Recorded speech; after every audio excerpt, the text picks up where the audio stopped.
I lay bleeding on my kitchen floor, staring at the ceiling while pain shot through my ribs with every breath. Blood dripped from my split lip onto the cold tile beneath me, creating small crimson puddles that reflected the overhead light. My phone buzzed against my hip, and with trembling fingers I managed to read the text from my sister Brielle. "Stay away from us, you brought this on yourself." The words cut deeper than any physical wound Marcus had inflicted during his brutal attack just minutes earlier. As sirens wailed in the distance, growing louder with each passing second, I realized something that made my heart pound even harder. I held the power to destroy their perfect little life completely. I was the guarantor on their $300,000 mortgage application, and my signature was the only thing standing between them and their dream house. Growing up in suburban Columbus, Ohio, Brielle, and I couldn't have been more different. She was 3 years younger than me, born when I was already walking and talking, and from the moment she could smile, everyone fell under her spell. While I spent my teenage years buried in textbooks and calculator ribbons from math competitions, Brielle glided through high school as homecoming queen prom princess and the girl every boy wanted to date. Her golden hair caught sunlight like spun silk, and her laugh could fill an entire room with warmth. I chose a different path, focusing on academic achievements that would secure my financial future, rather than social popularity that would fade after graduation. After college, I built my accounting firm from nothing, working 16-hour days in a cramped office above a deli on High Street. The smell of pastrami and mustard became my daily companion as I slowly attracted small business clients who appreciated my attention to detail and reasonable rates. By 28, I owned a successful practice with 12 employees and lived comfortably in a modest ranch house on the outskirts of town. My life wasn't glamorous, but it was stable and entirely my own creation. Brielle struggled to find her footing after high school. She bounced between retail jobs, tried community college twice without finishing, and moved back home with our parents more times than anyone cared to count. Her romantic relationships followed similar patterns of intense beginnings and messy endings, leaving behind trails of broken hearts and unpaid bills that our parents quietly helped resolve. Everything changed 8 months ago when she met Marcus Coleman at a downtown sports bar during a Friday night happy hour. He was 32, ruggedly handsome with dark hair and bright green eyes that seemed to see right through people. Marcus worked as a construction foreman for a mid-sized company that specialized in commercial building projects throughout central Ohio. His calloused hands and confident demeanor attracted Brielle immediately, and within weeks they were inseparable. Their whirlwind romance progressed at breakneck speed. Marcus moved into Brielle's apartment after 6 weeks of dating. They got engaged during a romantic weekend getaway to Hocking Hills after just 5 months together. Brielle called me that Sunday evening, practically breathless with excitement, as she described the proposal beside the waterfalls. Marcus had planned everything perfectly. She gushed from the hidden photographer to the champagne picnic that followed.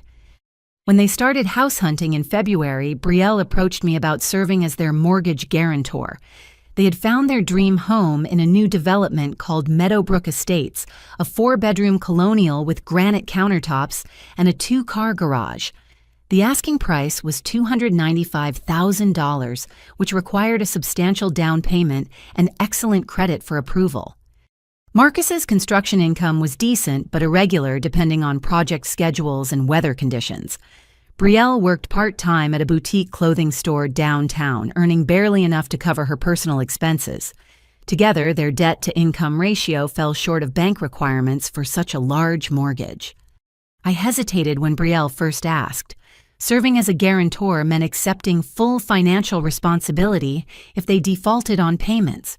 My business had finally reached a comfortable profit margin, and taking on nearly $300,000 in potential debt felt risky.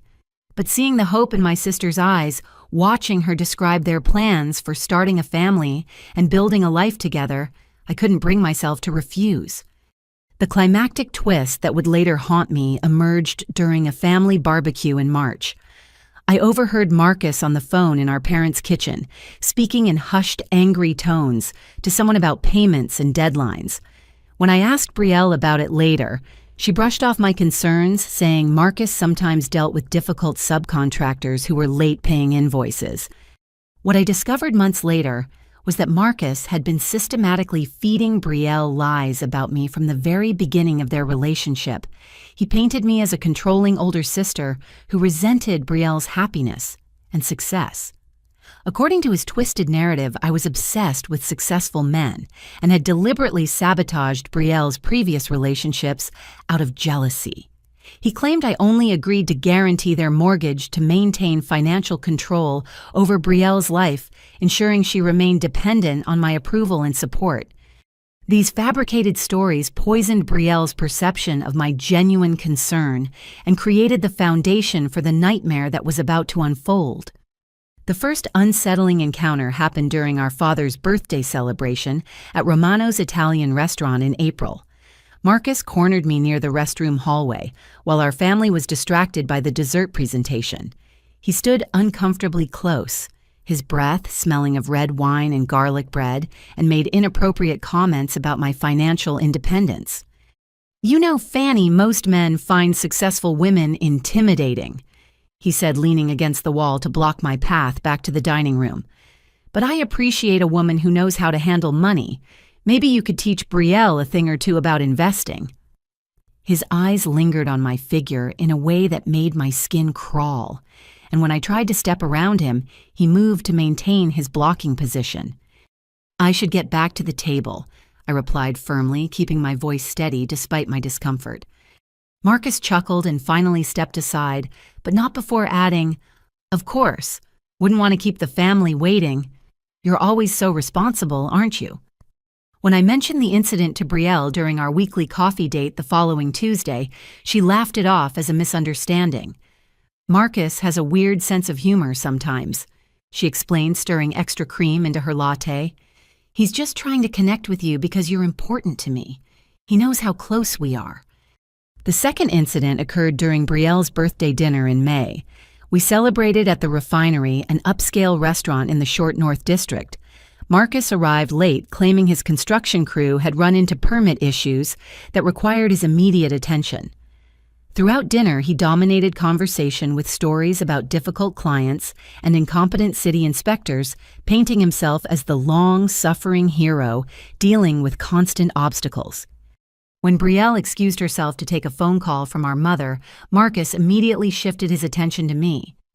"You know, Fanny, Brielle talks about you constantly," he said, refilling my wine glass without asking. "She looks up to you so much. Sometimes I wonder if she compares every decision to what her big sister would do." The comment felt like a probe testing my reaction. "Brielle is perfectly capable of making her own choices," I replied carefully. "Oh, absolutely," Marcus agreed quickly. "But having such a successful sister must create pressure. The mortgage guarantee, for instance. That's a big responsibility for both of you. I hope it doesn't complicate our family dynamic." Before I could respond, Brielle returned to the table, and Marcus seamlessly switched back to charming boyfriend mode. But his words lingered in my mind, creating a subtle undercurrent of unease that I couldn't quite articulate. The third warning sign appeared during Memorial Day weekend at our parents' annual backyard barbecue. Marcus volunteered to help my father grill hamburgers and hot dogs, positioning himself as the helpful future son-in-law. While our family mingled on the patio, Marcus found opportunities to make pointed comments about my single status and career focus. "Fanny's got her priorities straight," he announced to the group while flipping burgers. "Career first, relationship second. Smart approach in today's economy." The words sounded complimentary, but his tone carried an undertone that made everyone slightly uncomfortable. Later, when I went inside to refill the ice bucket, Marcus followed me into the kitchen. "You know I admire your dedication to work," he said, standing between me and the back door. "But don't you ever want something more, a family of your own?" "I'm content with my life as it is," I answered, trying to move past him toward the door. Marcus didn't step aside immediately. Instead, he studied my face with an intensity that felt invasive. "Brielle worries about you being alone. She thinks you sacrifice too much for your business." He paused, then added with a smile that didn't reach his eyes, "But I told her some people are just meant to be independent. Not everyone needs what we have." The climactic twist I should have recognized then was Marcus's deliberate pattern of isolating me from potential witnesses during these uncomfortable interactions. He never made inappropriate comments when other family members were within earshot. He timed his approaches when people were distracted by food conversations or activities that drew their attention away from our exchanges. Looking back, I realized Marcus was testing boundaries and gathering intelligence about my personality and relationships. He was building a psychological profile that would later allow him to manipulate situations to his advantage. Every seemingly innocent conversation was actually a calculated move in a game I didn't even know we were playing. When I tried to discuss my concerns with Brielle after the Memorial Day incident, she became defensive and accused me of looking for problems where none existed.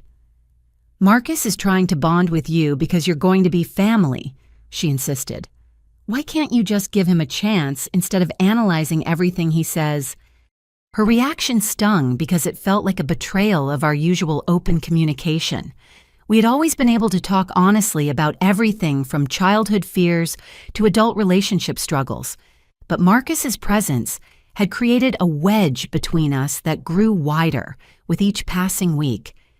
The final warning came in early June when Marcus specifically requested that I come alone to his apartment for dinner to discuss wedding planning details. He claimed Brielle was visiting potential venue sites in their future neighborhood and wanted me to see the apartment where they currently live together. "It'll just be casual," he assured me over the phone. "Maybe pizza and some wine while we go over the guest list and timeline. Brielle really values your opinion on these things." Something about the invitation felt wrong, but I couldn't pinpoint exactly what triggered my unease. Marcus had never invited me anywhere without Brielle before, and the timing seemed odd given that wedding planning typically involved the bride's direct input. Against my better judgment, I agreed to the dinner telling myself I was being overly cautious and that refusing would only create more tension in an already strained situation. I had no way of knowing that Marcus had orchestrated the entire scenario using Brielle's manufactured stories about my supposed interference as justification for what he had planned. I arrived at Marcus's apartment complex at 7:30 on a humid Tuesday evening in June. The building was a converted warehouse in the brewery district with exposed brick walls and industrial-style lighting that gave it a trendy urban atmosphere. Marcus buzzed me up to the third floor where he greeted me at the door wearing jeans and a casual button-down shirt with the sleeves rolled up to reveal his muscular forearms. "Fanny, thanks for coming over," he said with a smile that seemed genuine enough. "Come on in, I've got wine breathing and pizza on the way." The apartment was spacious but sparsely furnished with hardwood floors and large windows that overlooked the street below. A sectional sofa dominated the living room facing a mounted television that was playing a baseball game with the sound muted. Wedding magazines and vendor brochures were scattered across the coffee table, giving the space an authentic feeling of preparation and planning. Marcus poured 2 glasses of red wine from a bottle that sat open on the kitchen counter. "Brielle should be back around 9, he said, handing me a glass. "She's looking at reception venues in Grandview with her friend Ashley. You know how she gets when she's excited about something." I accepted the wine and took a small sip, noting the rich, fruity flavor that suggested an expensive vintage. "This is nice," I commented, gesturing toward the bottle. "Thanks. I figured we should celebrate properly," Marcus replied.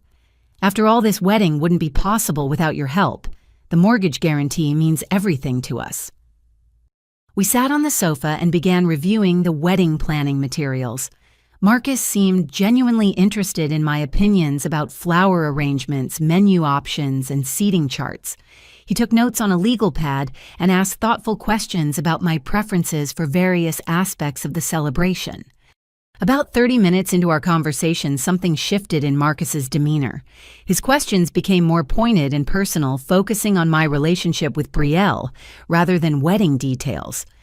"You and Brielle are really close, aren't you?" he asked, refilling our wine glasses.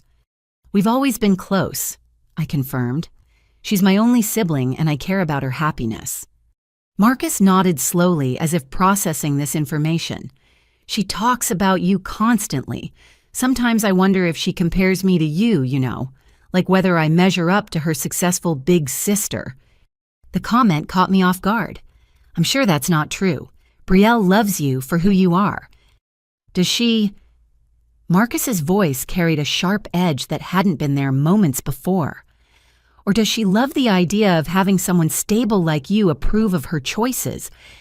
I set down my wine glass, suddenly uncomfortable with the direction of our conversation. "Marcus, I think you might be overthinking things. Brielle is genuinely happy with you." That's when everything changed. Marcus's expression hardened and his relaxed posture shifted into something predatory and threatening. "You know what I think, Fanny?" he said, standing up abruptly. "I think you get off on controlling Brielle's life. I think you like being the successful one who gets to approve or disapprove of her choices." "That's not true," I protested, also standing. "I've never tried to control Brielle's decisions." "Really?" Marcus moved closer, forcing me to step backward toward the kitchen area. "Then why did you hesitate when she asked you to guarantee our mortgage? Why did you make her beg for your approval?" "I had legitimate concerns about the financial risk." I explained, my voice rising slightly. "It wasn't personal." Marcus laughed bitterly. "Everything is personal with you, isn't it? You can't stand that Brielle found someone who makes her happy. You can't stand that she doesn't need Big Sister's permission anymore." The accusations were so far from reality that I felt momentarily speechless. "Marcus, I don't know where this is coming from, but you're completely wrong about my relationship with Brielle." "Am I—" His voice dropped to a dangerous whisper. "Then explain why you've been trying to seduce me for months." The statement was so shocking and absurd that I actually laughed. "What are you talking about? I've never done anything inappropriate toward you." "The restaurant, the barbecue. Every time we're in the same room, you find ways to get me alone. You touch my arm when you talk. You ask personal questions about our relationship." Marcus's fabricated narrative gained momentum as he spoke, his voice becoming more aggressive with each false accusation. "None of that is true," I said firmly, backing toward the apartment door. "I think I should leave." Marcus moved quickly to block my path to the exit. "You're not going anywhere until we settle this. I'm tired of you playing games with my relationship." "I'm not playing any games. Let me leave." That's when Marcus grabbed my shoulders and shoved me hard against the kitchen counter. The granite edge caught me in the small of my back, sending sharp pain shooting up my spine. As I stumbled forward, trying to regain my balance, Marcus's fist connected with my ribs, driving the air from my lungs in a painful whoosh. "You think you're so smart," he snarled, grabbing a handful of my hair and slamming my face against the cabinet door. "You think you can manipulate everyone around you." The impact split my lip and filled my mouth with the metallic taste of blood.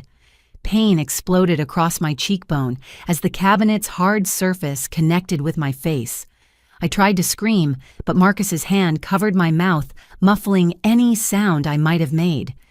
"Shut up," he hissed in my ear. "No one's going to hear you anyway." The brutal attack continued for what felt like hours, but was probably only a few minutes. Marcus kicked me in the ribs as I fell to the floor, each impact sending waves of agony through my torso. He grabbed my hair again, pulling my head back at a painful angle, while he continued his verbal assault. "You want to know what Brielle really thinks about you?" he asked, his voice cold and calculating. "She's sick of your interference.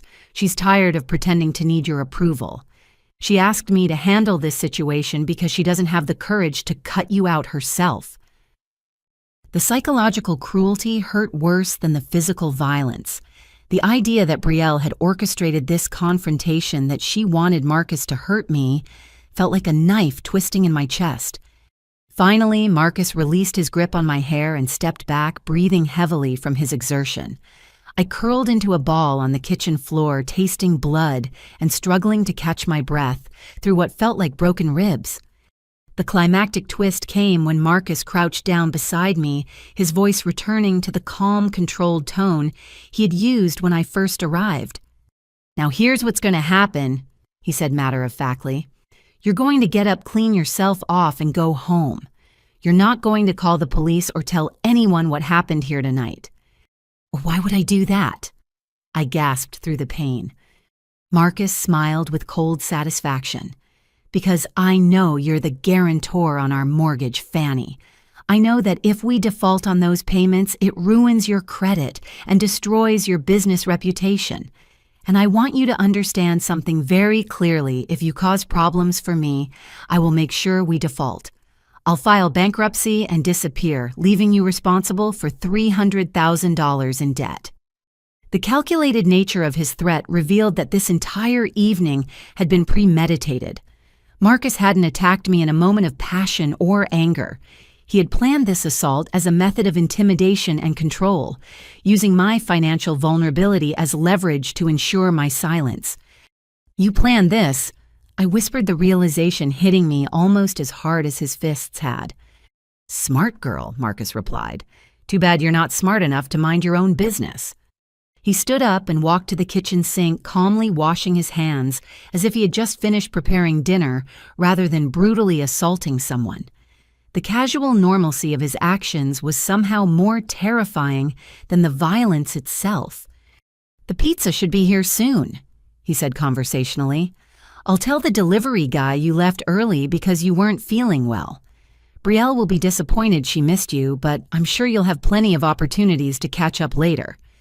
I struggled to my feet, using the counter for support as waves of dizziness threatened to knock me down again. Blood dripped from my split lip onto the floor, creating small crimson stains on the hardwood. "Clean that up before you go," Marcus instructed, tossing me a roll of paper towels. "I don't want Brielle asking questions about blood on the kitchen floor." With shaking hands, I wiped away the evidence of my own assault while Marcus watched with detached interest. The surreal nature of the situation made it feel like a nightmare from which I couldn't wake up. As I gathered my purse and car keys, Marcus opened the apartment door for me with mock politeness. "Drive carefully, Fanny," he said, "and remember what we talked about. I'd hate for you to make a decision you'd regret." I stumbled down the hallway toward the elevator, my ribs screaming with every step. Behind me, I heard Marcus's door close with a soft click, as if nothing unusual had happened at all. I sat in the emergency room at Ohio State Wexner Medical Center for 3 hours, watching nurses and doctors treat patients with broken bones, heart attacks, and various other medical emergencies while waiting for someone to examine my injuries. The bright fluorescent lights made my head throb, and every breath sent sharp pain through my ribs where Marcus had kicked me. A young resident named Dr. Patricia Williams finally called my name at 11:45. She was probably in her late 20s, with kind eyes and gentle hands that carefully examined the bruising on my face and torso. "These injuries are consistent with physical assault," she observed, making notes on her tablet. "Have you contacted the police about this incident?" "Not yet," I admitted, wincing as she probed the tender area around my ribs. "I'm required to report suspected domestic violence cases," Dr. Williams explained. "Can you tell me who did this to you?" "It wasn't domestic violence," I clarified quickly. "It was my sister's fiancé. We're not in a relationship." Dr. Williams paused her examination and looked at me directly. "Assault is assault, regardless of the relationship between perpetrator and victim. Would you like me to contact law enforcement while we finish your treatment?" I hesitated, Marcus's threats echoing in my mind. The $300,000 mortgage guarantee felt like a noose around my neck, limiting my options for seeking justice. "Can I think about it while you finish the examination?" "Of course," Dr. Williams replied professionally. "Let's get some x-rays to check for broken ribs, and I'll clean up that cut on your lip." While waiting for the x-ray results, I called Brielle from the hospital bed. My sister answered on the 4th ring, sounding slightly out of breath. "Fanny, what's up? I'm just getting back from looking at venues with Ashley."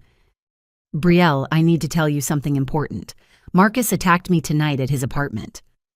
Silence stretched across the phone line for several long seconds before Brielle responded. "What do you mean, attacked you?" "He hit me, multiple times. I'm at the hospital right now getting x-rays." Another pause. Then Brielle's voice returned with a hard edge I had never heard before. That's impossible. Marcus wouldn't hurt anyone. I'm looking at 7 stitches in my lip right now, I said, touching the bandage Dr. Williams had applied. He shoved me against the counter, punched my ribs, and slammed my face into the cabinet door. Fanny, that doesn't make any sense. Marcus called me 20 minutes ago saying you left early because you weren't feeling well. He was worried about you. The casual ease with which Marcus had lied to Brielle and her immediate acceptance of his version of events felt like another blow to my already battered body. He's lying, Brielle. I'm telling you exactly what happened.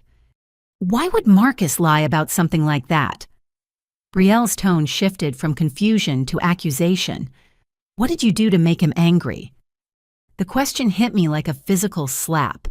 My own sister was assuming I had somehow provoked the attack rather than believing my account of being victimized. I didn't do anything wrong. We were discussing wedding plans, and he suddenly became aggressive and violent. That doesn't sound like the Marcus I know, Brielle replied firmly. He's never shown any signs of violence or aggression. You must have misunderstood something. There's no misunderstanding about being punched in the ribs, I said, my voice rising with frustration and pain. There's no confusion about having your face slammed into a cabinet door. Brielle sighed heavily. Okay, let's say something did happen. What exactly were you two talking about that led to this supposed conflict? I explained Marcus's accusations about my trying to seduce him and control their relationship, watching my sister's reaction through her responses. With each detail I provided, Brielle became more defensive of Marcus and more skeptical of my version of events. He said you've been trying to seduce him, Brielle asked, her voice tight with anger. It's completely false, I insisted. I've never done anything inappropriate toward Marcus. Really, because Ashley mentioned she thought you were flirting with him at my birthday dinner. She said you kept leaning close to him when you talked and touching his arm. The accusation was so far from reality that I felt dizzy. Brielle, that never happened.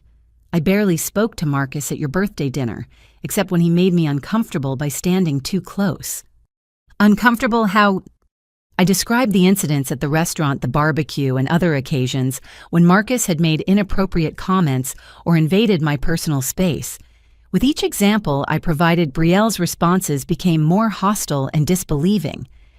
So you're saying my fiancé has been systematically harassing you for months and you never mentioned it until now? She asked sarcastically. I tried to tell you about some of these incidents, but you dismissed them as misunderstandings. Maybe because that's exactly what they were, Brielle snapped. Maybe you've been reading things into innocent interactions because you can't stand that I'm happy. The accusation felt like a knife twisting in my chest. How can you say that I've always supported your relationship with Marcus? Have you? Because from where I'm sitting, it looks like you've been looking for problems from day one. You hesitated about the mortgage guarantee. You questioned his background. You acted weird every time we were all together. I was concerned about a major financial decision and some inappropriate behavior. I defended myself. That's not the same as trying to sabotage your happiness. Isn't it?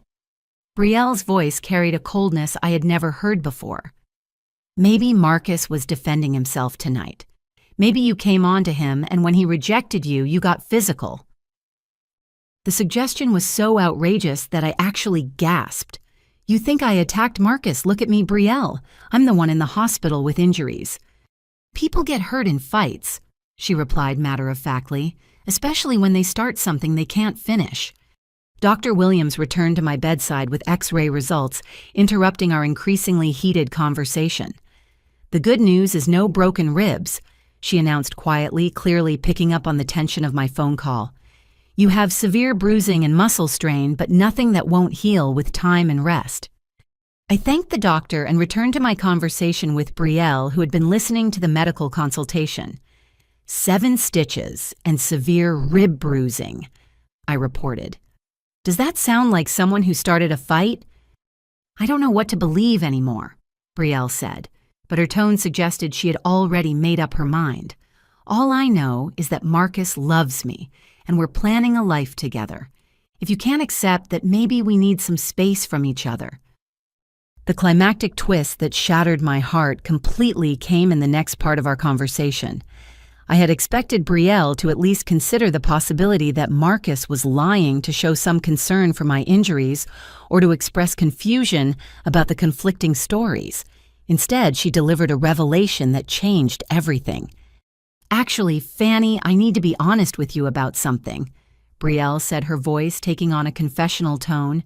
"Marcus and I have talked about your behavior toward him. I know he would confront you about it eventually." "What do you mean?" I asked, though I was beginning to understand the horrifying truth. "I mean, I suspected something like this might happen. Marcus told me about your inappropriate comments and the way you look at him. I told him he should address it directly instead of just tolerating it for my sake." The words hit me like another physical blow. "You're saying you knew Marcus would hurt me." "I'm saying I knew he would eventually tell you to back off," Brielle clarified. "I didn't know it would get physical, but honestly, I'm not surprised. You pushed him too far." "Brielle, everything Marcus told you about my behavior is a lie. I have never made inappropriate comments or advances toward him." "That's not what he says. And between my fiancé and my sister, I have to believe the person I'm planning to marry." The finality in her voice made it clear that no amount of evidence or explanation would change her mind. Brielle had chosen Marcus over me, accepting his fabricated version of events without question or investigation. "So what happens now?" I asked, feeling completely defeated. "Now you stay away from us while we plan our wedding and start our life together," Brielle replied firmly. "And if you really care about my happiness, you'll get some help for whatever issues are making you behave this way." The conversation ended when Brielle sent a text message that appeared on my phone screen while she was still talking. "Stay away from us. You brought this on yourself."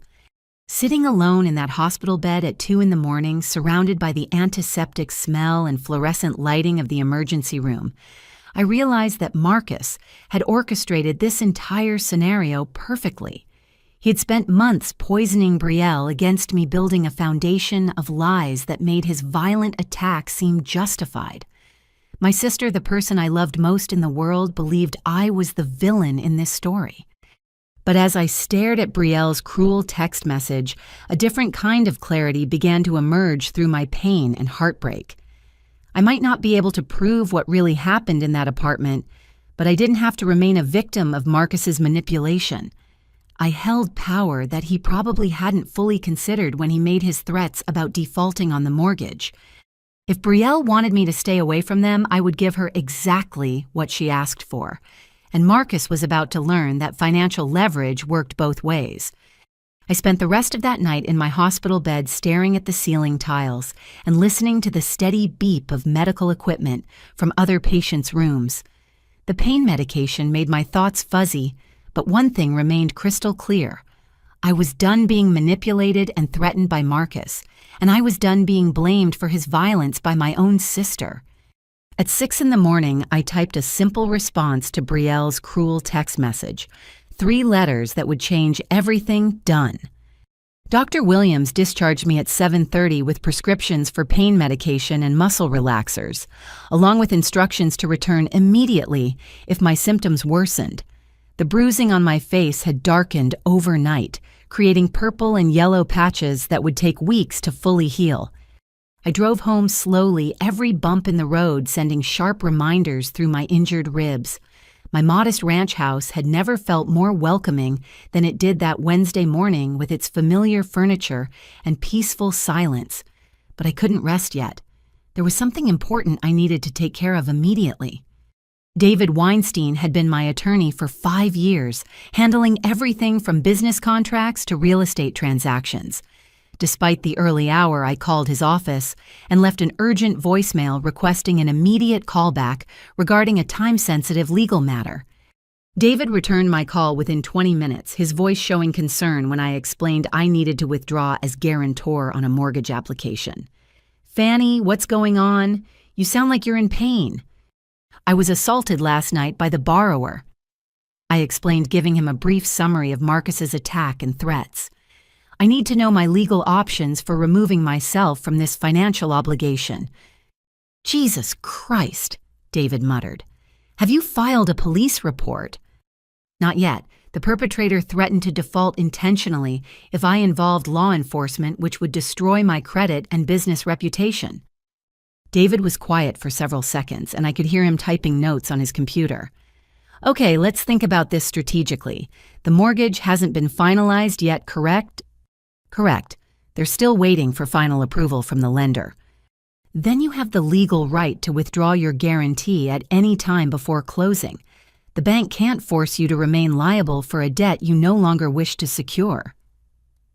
Relief washed over me for the first time since the attack. How quickly can we make this happen? I can file the withdrawal paperwork today if you come into my office this morning. But Fannie, you need to understand that this will immediately terminate their mortgage application. Without your financial backing, they won't qualify for the loan. I understand completely, I replied without hesitation. David's office occupied the 15th floor of a downtown high-rise, with windows overlooking the Scioto River and the city skyline beyond. His secretary Margaret gasped when she saw my bruised face and immediately offered ice packs and comfortable seating while I waited. "My God, what happened to you?" David asked when he saw me in person. I gave him the full account of Marcus's premeditated attack, including his threats about destroying my financial reputation. David listened with growing anger, taking detailed notes and asking clarifying questions about the timeline and Marcus's specific words. "This was calculated intimidation," he concluded. "He researched your role as guarantor and planned this assault as a method of controlling your behavior. That makes it even more serious from a legal standpoint." David's paralegal Jennifer prepared the guarantor withdrawal documents while we talked. The paperwork was surprisingly straightforward, a formal letter to Pinnacle Home Lending stating that I was rescinding my guarantee of the Coleman's G. Hartley mortgage application effective immediately. "Once I file this, there's no going back," David warned. "Their loan application will be automatically flagged for review, and without your income and credit backing, them approval is extremely unlikely." "File it," I said firmly. While Jennifer prepared the documents for overnight delivery to the mortgage company, David conducted some preliminary research on Marcus Coleman's background. Within an hour, he had discovered information that made my blood run cold. The climactic twist emerged when David's investigator called with results from a basic background check. Marcus and Brielle had already committed themselves to massive financial obligations based on their pre-approval letter, assuming that final mortgage approval was a mere formality. According to public records, they signed a purchase contract for the house 3 weeks ago with a 60-day closing deadline. David explained, reading from his notes. They also have documented commitments for a wedding venue, catering, photography, and honeymoon reservations, totaling approximately $45,000. "How is that possible?" I asked. Pre-approval letters allow buyers to make these commitments before final loan approval. Most people assume the mortgage will go through without problems, so they start spending money and making plans immediately. David's investigator had also discovered that Marcus and Brielle had used their pre-approval documentation to secure credit for furniture purchases, appliance deliveries, and even a new car loan based on their anticipated housing expenses. "The scary part," David continued, "is that all of these commitments have cancellation penalties and forfeiture clauses. If they can't close on the house, they'll lose deposits on everything and still owe for services already provided." "How much are we talking about?" "Based on what I can find in public records, probably $60,000 to $70,000 in immediate losses, plus ongoing payment obligations for services they can't use." The magnitude of the financial disaster I was about to unleash hit me fully. Marcus and Brielle hadn't just planned a wedding and house purchase, they had built their entire future on the assumption that my guarantee would secure their mortgage. Without that backing, their carefully constructed dreams would collapse like a house of cards. For a brief moment, I felt guilty about the devastation this would cause. Then I remembered Marcus's fists connecting with my ribs, the taste of blood in my mouth, and Brielle's cold accusation that I had brought the violence on myself. "File the paperwork," I repeated. David overnight expressed the withdrawal documents to Pinnacle Home Lending, along with a cover letter explaining that the guarantor was rescinding her commitment due to borrower misconduct. By Thursday afternoon, Marcus and Brielle's mortgage application would be flagged for immediate review. "There's one more thing you should know," David said as I prepared to leave his office. Jennifer discovered that Marcus has been inflating his income on the loan application. His actual construction wages are about 30% lower than what's documented in his employment verification. This additional revelation meant that even if they found another guarantor, Marcus's falsified income information would likely disqualify them from any legitimate mortgage company. Their house purchase was doomed regardless of my involvement. "Will that information come out during the review process?" I asked. "Absolutely. Lenders verify employment and income independently when applications are flagged. They'll discover the discrepancies within days." I left David's office feeling lighter than I had since the attack, despite my physical pain. Marcus had threatened to destroy my financial reputation if I reported his assault. He clearly hadn't considered that I could destroy his financial future without involving law enforcement at all. My phone buzzed with a text message as I walked to my car. It was from Brielle. "Marcus said you missed a great dinner last night. Maybe we can all get together again soon." The casual tone of her message, as if nothing traumatic had happened, confirmed that Marcus had indeed told her I left early due to not feeling well. She had no idea that her fiancé had brutally attacked me just hours after sending her that innocent text. I deleted the message without responding. If Brielle wanted me to stay away from them, she would get her wish in ways she couldn't imagine. Thursday morning arrived with the kind of sweltering Ohio heat that makes the air feel thick and oppressive even before 9 o'clock. I had taken the day off from my accounting firm partly to recover from my injuries and partly to wait for news about the mortgage situation. The pain medication helped with my ribs, but nothing could ease the emotional ache of losing my sister to Marcus's manipulation. At 10:15, my phone rang with a call from David's office. Jennifer's excited voice came through the speaker with an update that exceeded even my expectations. "Fannie, the mortgage company, received our withdrawal paperwork at 8 this morning. They called the borrowers immediately to inform them that their application was being suspended pending review." "How did they react?" I asked, though I could guess. According to Sandra Mitchell, the loan officer handling their case, the female borrower became extremely upset and demanded to know why you withdrew your guarantee. When Sandra explained that guarantors have the right to rescind their commitment at any time, the borrower started screaming about family betrayal and legal action. The image of Brielle having a public meltdown at the mortgage company's offices brought me no satisfaction. Even after everything that had happened, I still loved my sister and wished things could have been different. "What happens next?" I asked. "The review process typically takes 72 hours. They'll verify all employment and income documentation independently, which is when they'll discover the male borrower's falsified wages.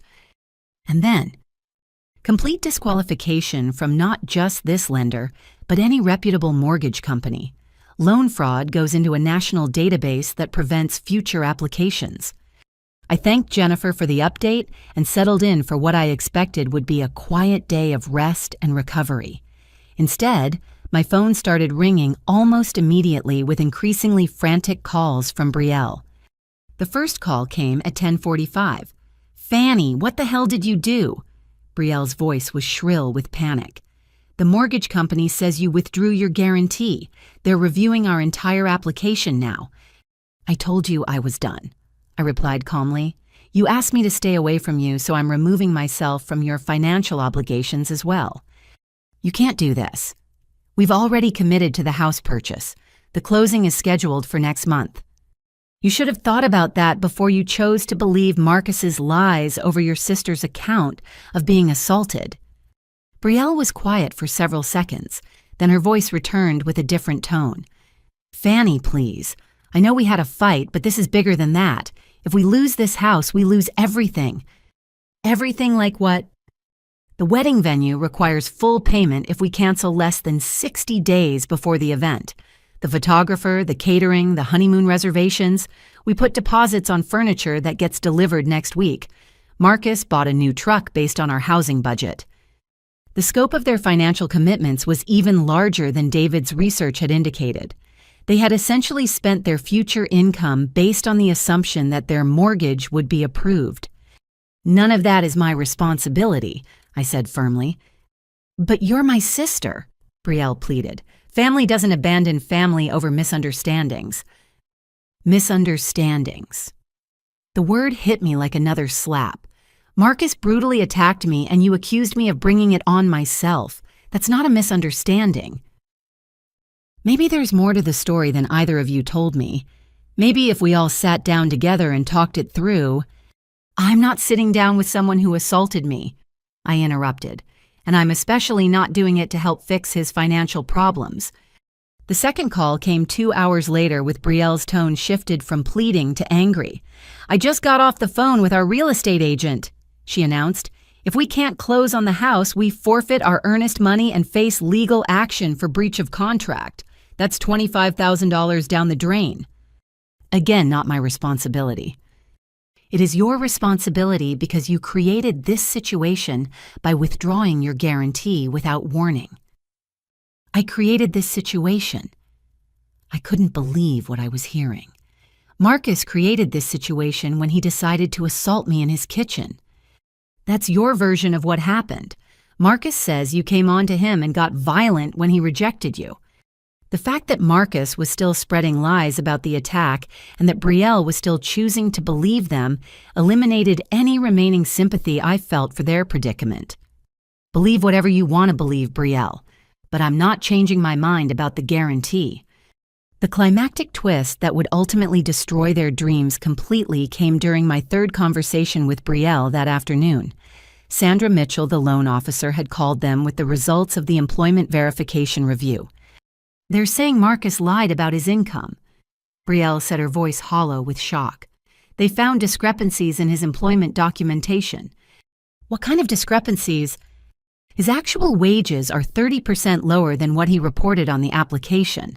Sandra says this disqualifies us from any mortgage with their company, and they're required to report the fraud to other lenders."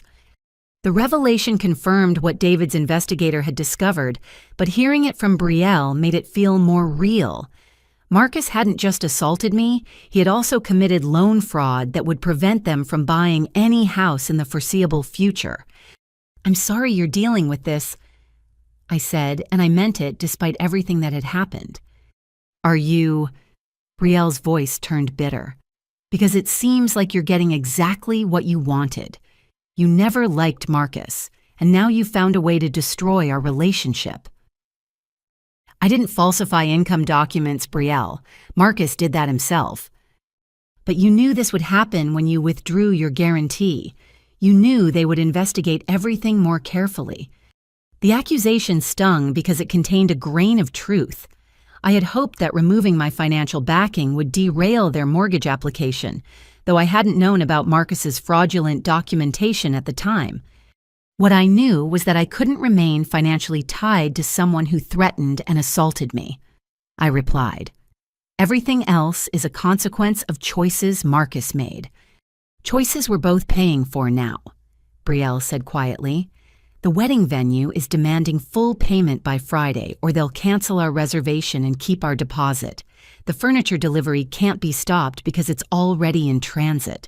Marcus's truck payment is due next week, and without the new house, we can't afford the insurance and registration costs." "What about your savings?" "What savings? We put every penny into wedding preparations and house purchase costs. We were counting on the mortgage to provide the cash flow for everything else." The financial house of cards they had built was collapsing exactly as David had predicted. Every decision they had made was based on the assumption that their mortgage would be approved, leaving them with massive obligations and no way to fulfill them. "Maybe this is a sign that you should slow down and reconsider some things," I suggested gently. "Reconsider what my engagement, my relationship with the man I love. Maybe reconsider whether you really know the man you're planning to marry." Brielle was quiet for a long moment, and I thought she might finally be ready to listen to my concerns about Marcus's character. Instead, her voice returned with renewed anger. "I know Marcus better than you do, and I know that this whole situation started because you couldn't accept that I found someone who makes me happy. You've always needed to be the successful one, the one in control, and you couldn't stand that I was building a life that didn't revolve around your approval." The conversation ended with Brielle hanging up on me, but not before delivering one final accusation that revealed how completely Marcus had poisoned her perception of our relationship. "I hope you're happy, Fanny. You got what you wanted. You destroyed my future, and now you can go back to being the successful sister who doesn't have to worry about anyone else's happiness but your own." Friday morning brought another wave of phone calls from Brielle, but these conversations carried a different tone than the angry accusations of the previous day. Desperation had replaced hostility, and I could hear the genuine panic in my sister's voice as their financial situation continued to deteriorate. "Vanny, I need to ask you something important." Brielle began during her first call at 8:30. "Is there any way you would consider reconsidering the guarantee just until we can figure out alternative financing?" "No," I replied without hesitation. "I'm not putting myself back into a financial relationship with Marcus under any circumstances." "What if we modified the arrangement somehow?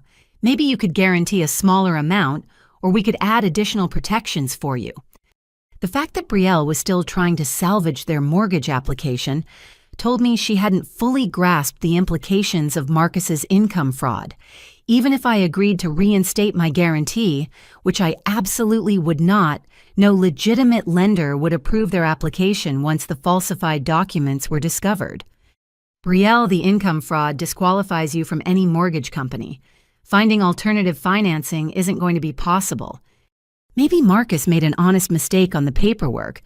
People miscalculate their income all the time. 30% inflation isn't a miscalculation, it's deliberate fraud." "You don't know that for sure. Maybe his overtime projections were more optimistic than realistic." The mental gymnastics Brielle was performing to excuse Marcus's behavior reminded me of how she had rationalized his assault on me. She was so invested in their relationship that she couldn't acknowledge the pattern of lies and manipulation that defined Marcus's character.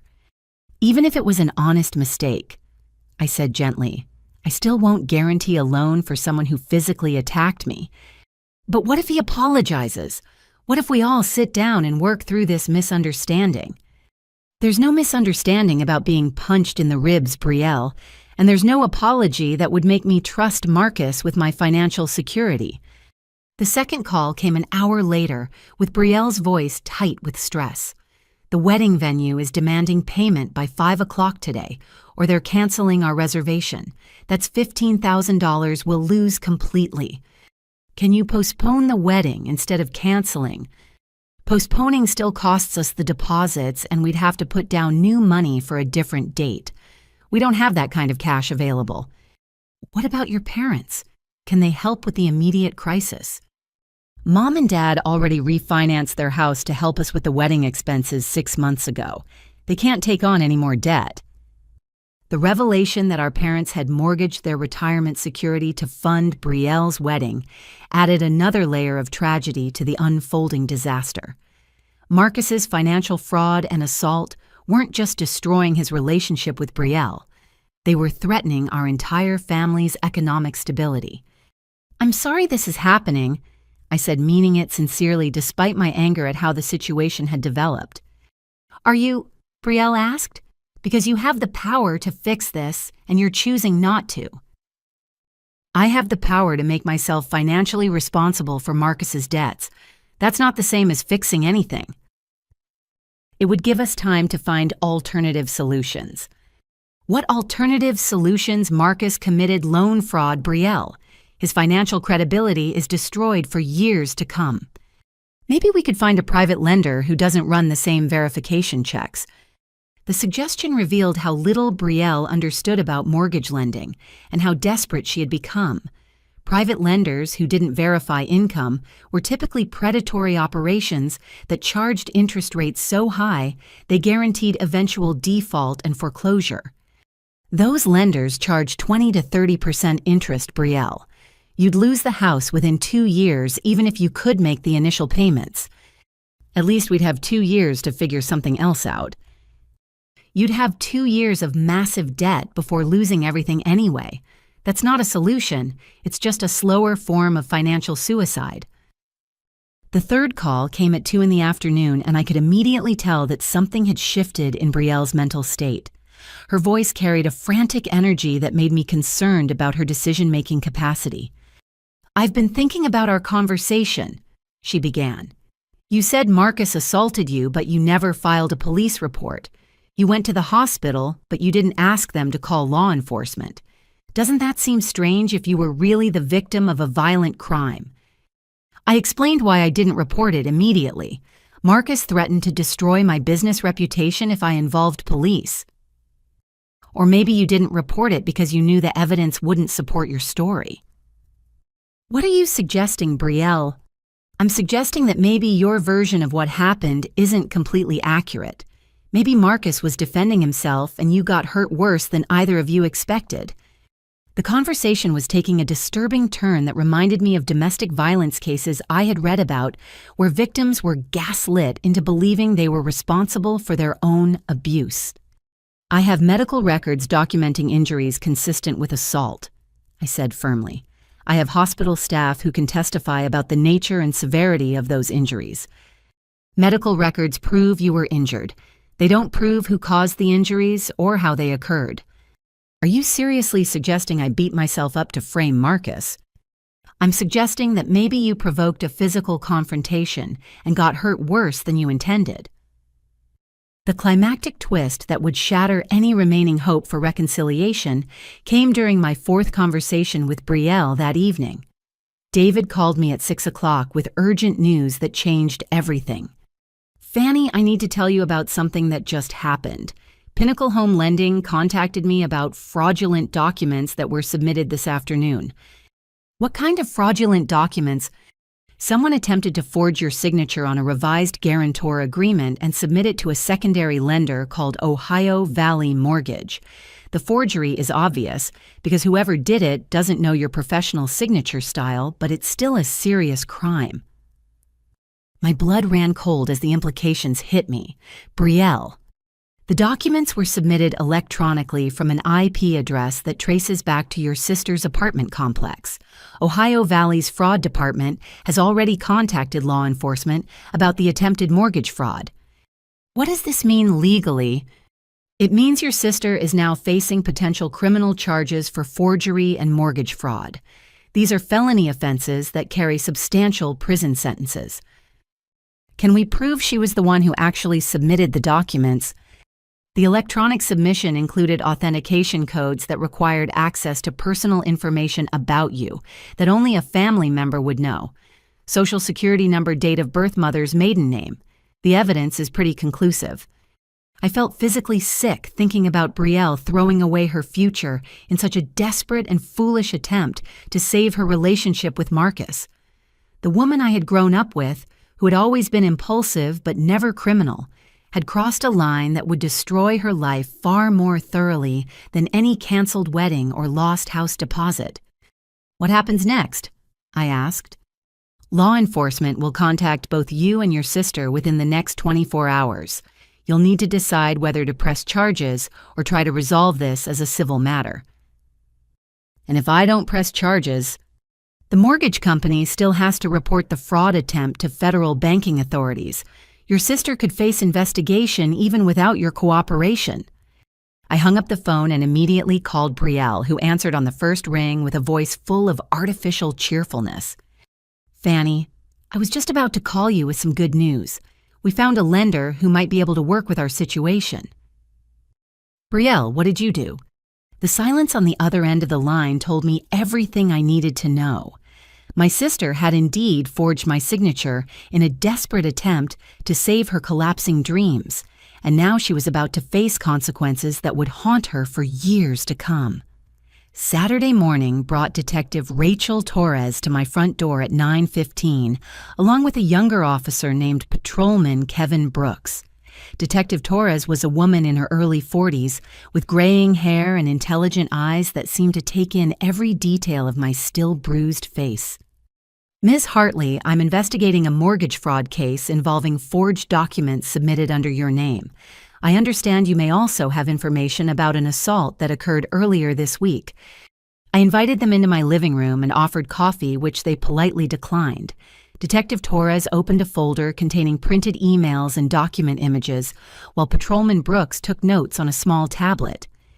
Let's start with the mortgage fraud, Detective Torres said. Did you authorize anyone to sign documents on your behalf regarding a loan guarantee for Marcus Coleman and Brielle Hartley? Absolutely not. I specifically withdrew my guarantee through my attorney on Wednesday morning. Can you tell me about your relationship with the suspects? Brielle is my younger sister. Marcus is her fiancé. I was originally serving as guarantor for their mortgage application until Marcus assaulted me Tuesday night. Detective Torres looked up from her paperwork with increased attention. Tell me about that assault. I provided a detailed account of Tuesday evening's attack, including Marcus's threats about intentionally defaulting on the mortgage if I reported his violence. Detective Torres asked clarifying questions about the timeline, Marcus's specific words, and the nature of my injuries. Do you have medical records from that night? I showed her the discharge paperwork from Ohio State Wexner Medical Center, including photographs Dr. Williams had taken of my facial injuries for documentation purposes. Detective Torres studied the images carefully while Patrolman Brooks copied the medical information. These injuries are consistent with the assault you described, she observed.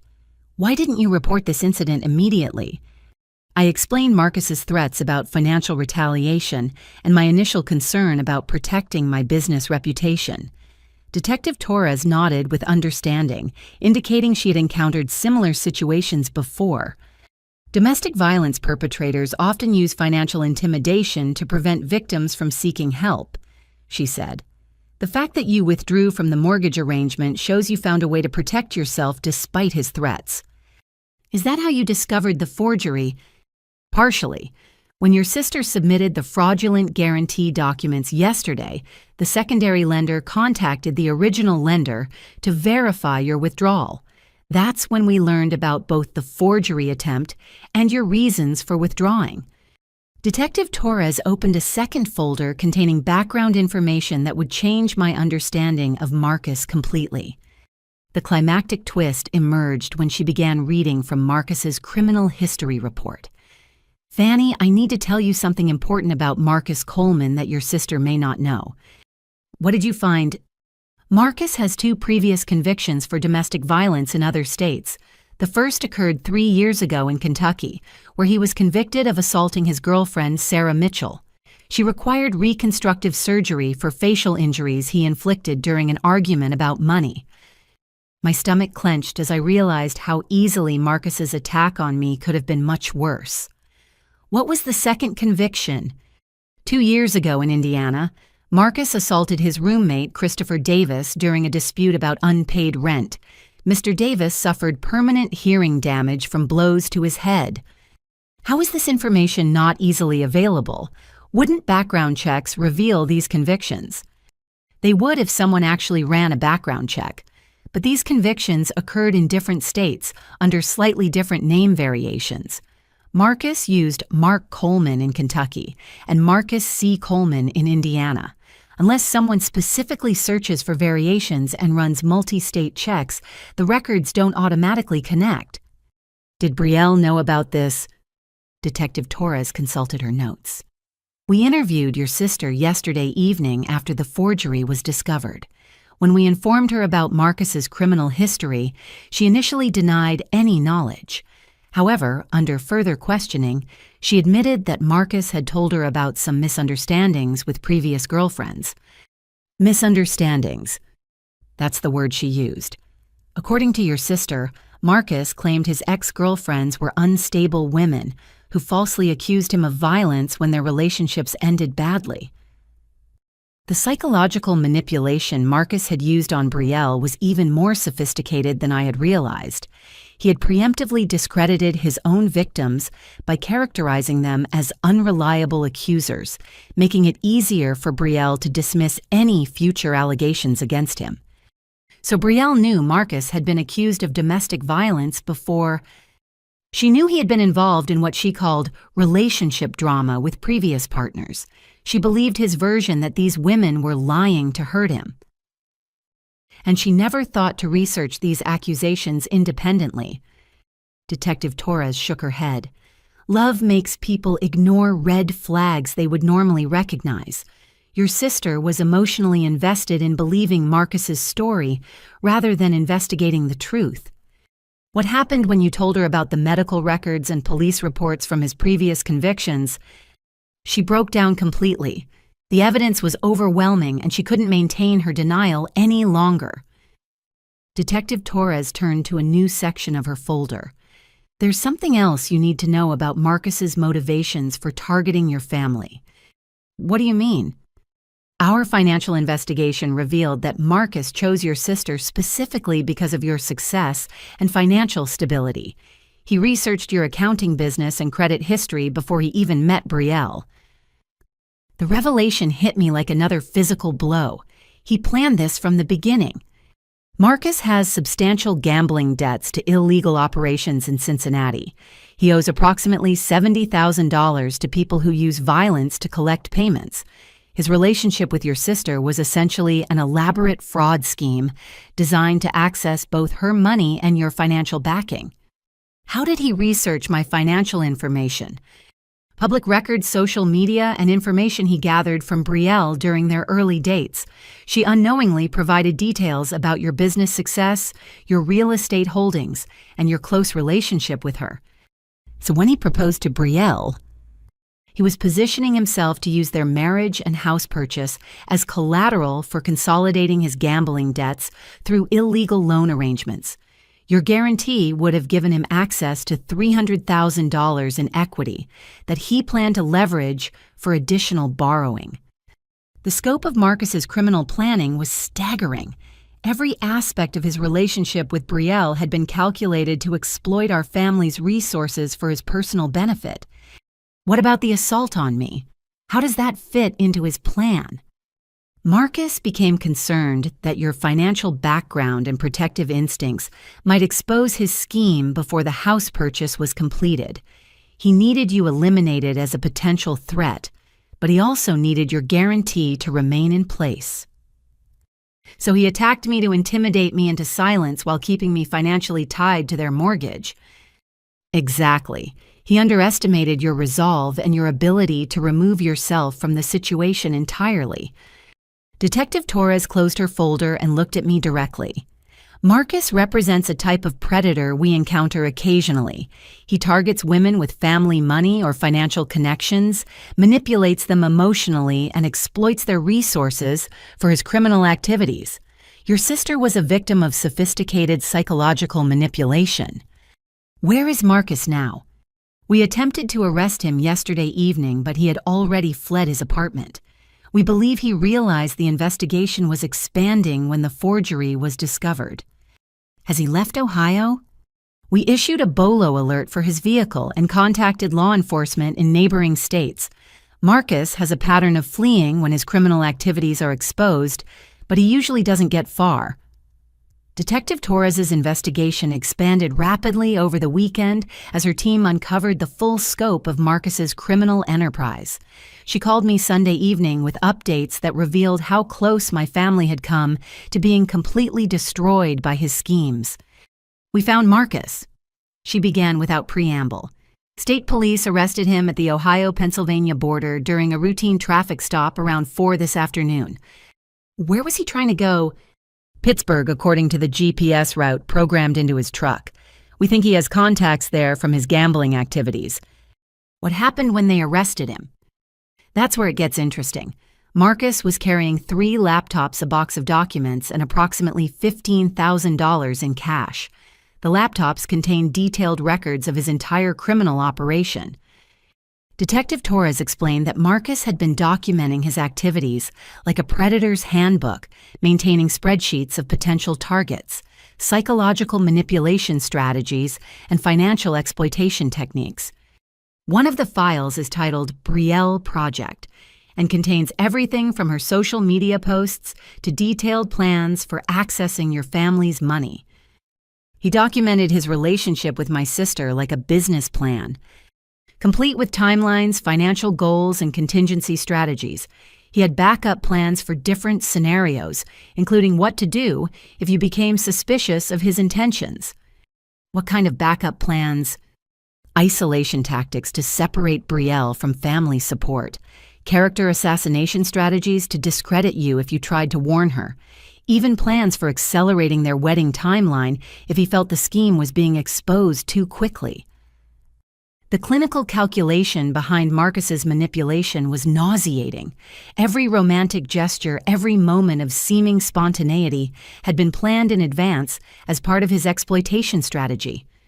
The gambling debts you mentioned, how serious are those? More serious than we initially thought. Marcus owes money to 3 different illegal operations, not just in Cincinnati, but also in Louisville and Indianapolis. The total debt is closer to $90,000 with interest accruing weekly. What would have happened if he had successfully gotten the house? Detective Torres paused, and I could hear her turning pages in what I assumed was her case file. According to his laptop files, Marcus planned to use the house as collateral for borrowing from private lenders, who don't ask questions about the source of funds.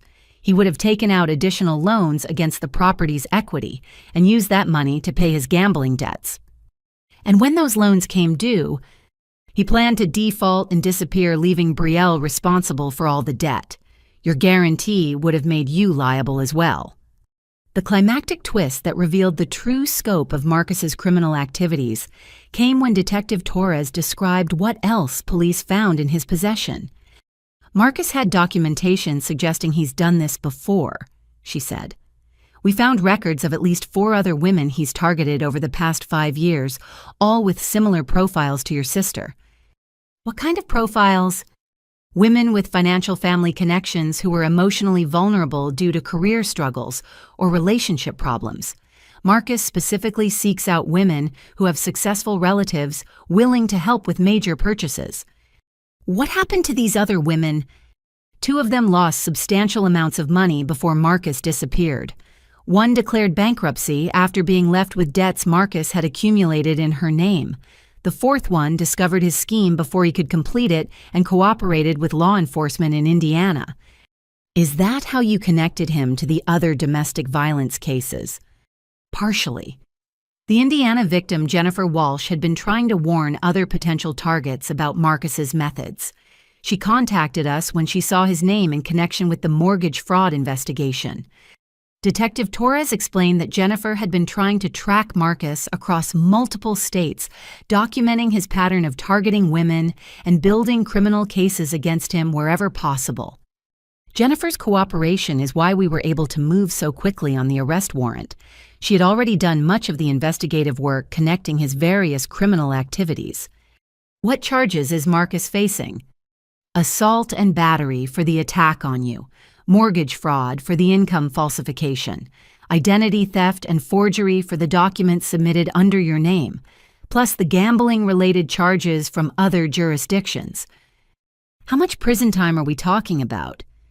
If he's convicted on all counts, probably 15 to 20 years. The federal banking fraud charges carry the heaviest sentences. What about Brielle? What charges is she facing? Detective Torres's voice softened slightly. The district attorney is still deciding how to handle your sister's case.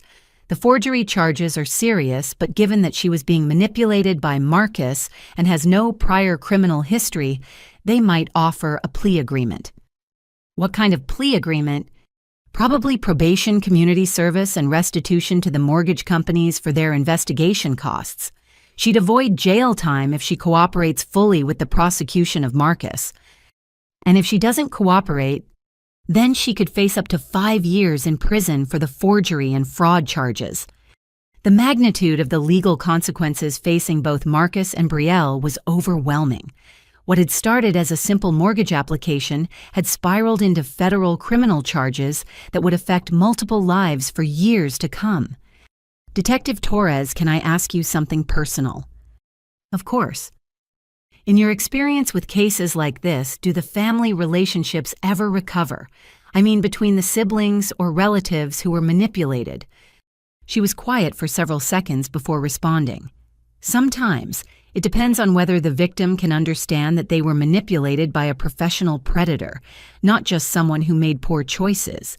Your sister was targeted specifically because of her emotional vulnerabilities and family connections. But she still chose to believe Marcus over me even after I was assaulted.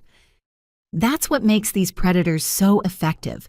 They don't just lie to their targets, they reconstruct their entire perception of reality.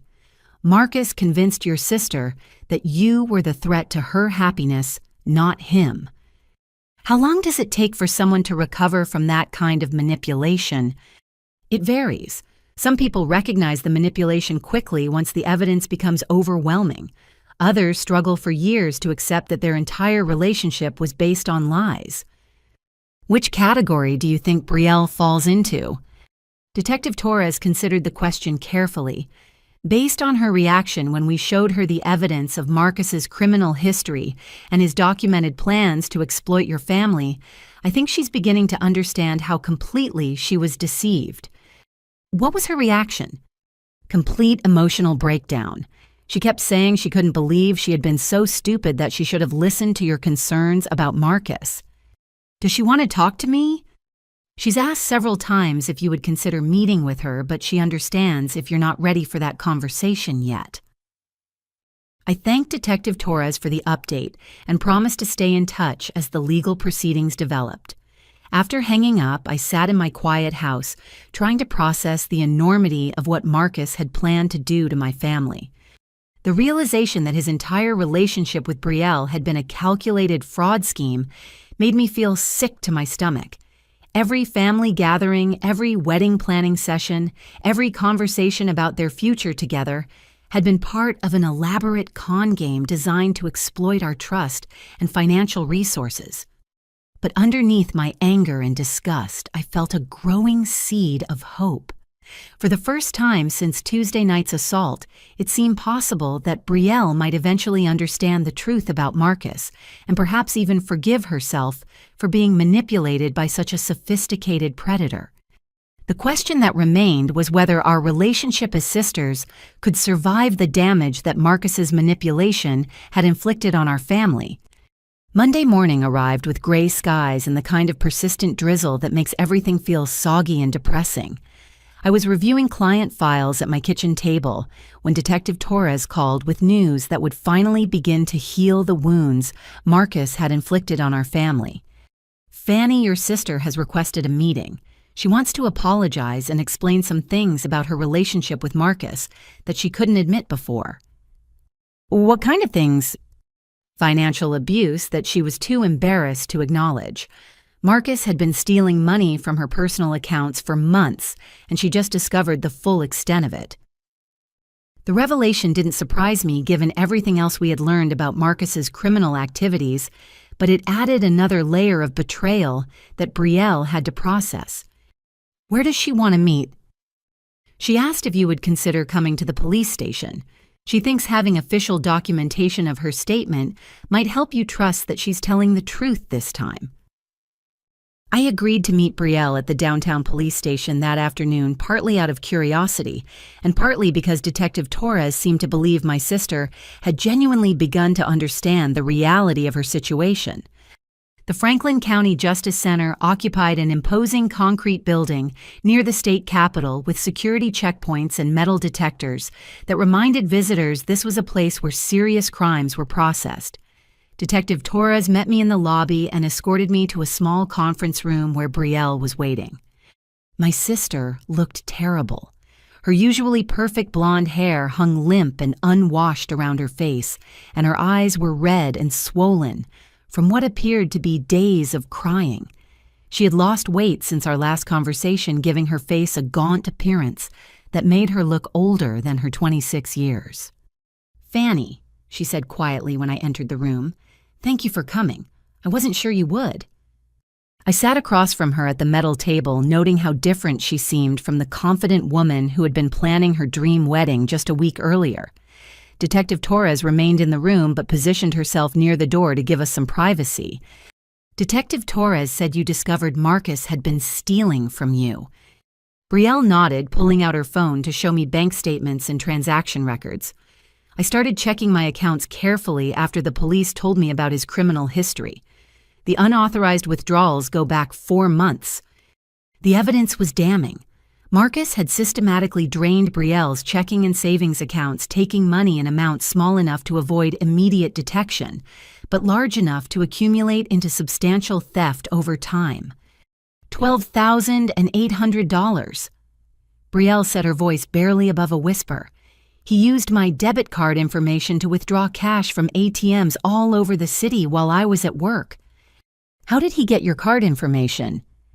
I gave him my PIN number 2 months into our relationship. He said it would be easier if we could access each other's accounts for shared expenses, like groceries and gas. The financial abuse had been gradual and subtle, designed to avoid triggering Brielle's suspicion while systematically depleting her resources. Marcus had used classic manipulation tactics, framing the access as a sign of trust and commitment, rather than an opportunity for theft. Did you ever notice money missing before this? Sometimes my account balance seemed lower than I expected, but Marcus always had explanations. He said I probably forgot about automatic payments or miscalculated my expenses. He offered to help me budget more carefully. So he was stealing your money and then convincing you that you were bad at managing it. Exactly. And because he seemed so concerned about our financial future, I trusted his guidance about spending and saving. Detective Torres spoke from her position by the door. This is a common pattern with financial predators. They create problems and then position themselves as the solution, making victims increasingly dependent on their expertise. Brielle turned her attention back to me, and I could see genuine remorse and embarrassment in her expression. Fanny, I need to apologize for everything that happened after Tuesday night. I said terrible things to you, and I chose to believe Marcus instead of my own sister. Why, I asked simply. Because believing you would have meant admitting that I had been completely wrong about the most important relationship in my life. It would have meant acknowledging that I had ignored warning signs and put our entire family at financial risk. But you had evidence. I was in the hospital with documented injuries. Brielle's eyes filled with tears. I know. And deep down, I knew Marcus was capable of violence because he had told me about his previous misunderstandings with other women. But I convinced myself that those situations were different, that he had changed, that our love was special enough to overcome his past. You knew about his history of domestic violence. Not the full truth. Marcus told me that he had been falsely accused by unstable ex-girlfriends who couldn't handle being rejected. He said they had made up stories about him to hurt him after their relationships ended. The climactic twist that revealed the depth of Brielle's awakening came when she described how Marcus had manipulated her perception of our family relationships from the very beginning of their courtship. He asked me detailed questions about you during our first few dates, Brielle explained.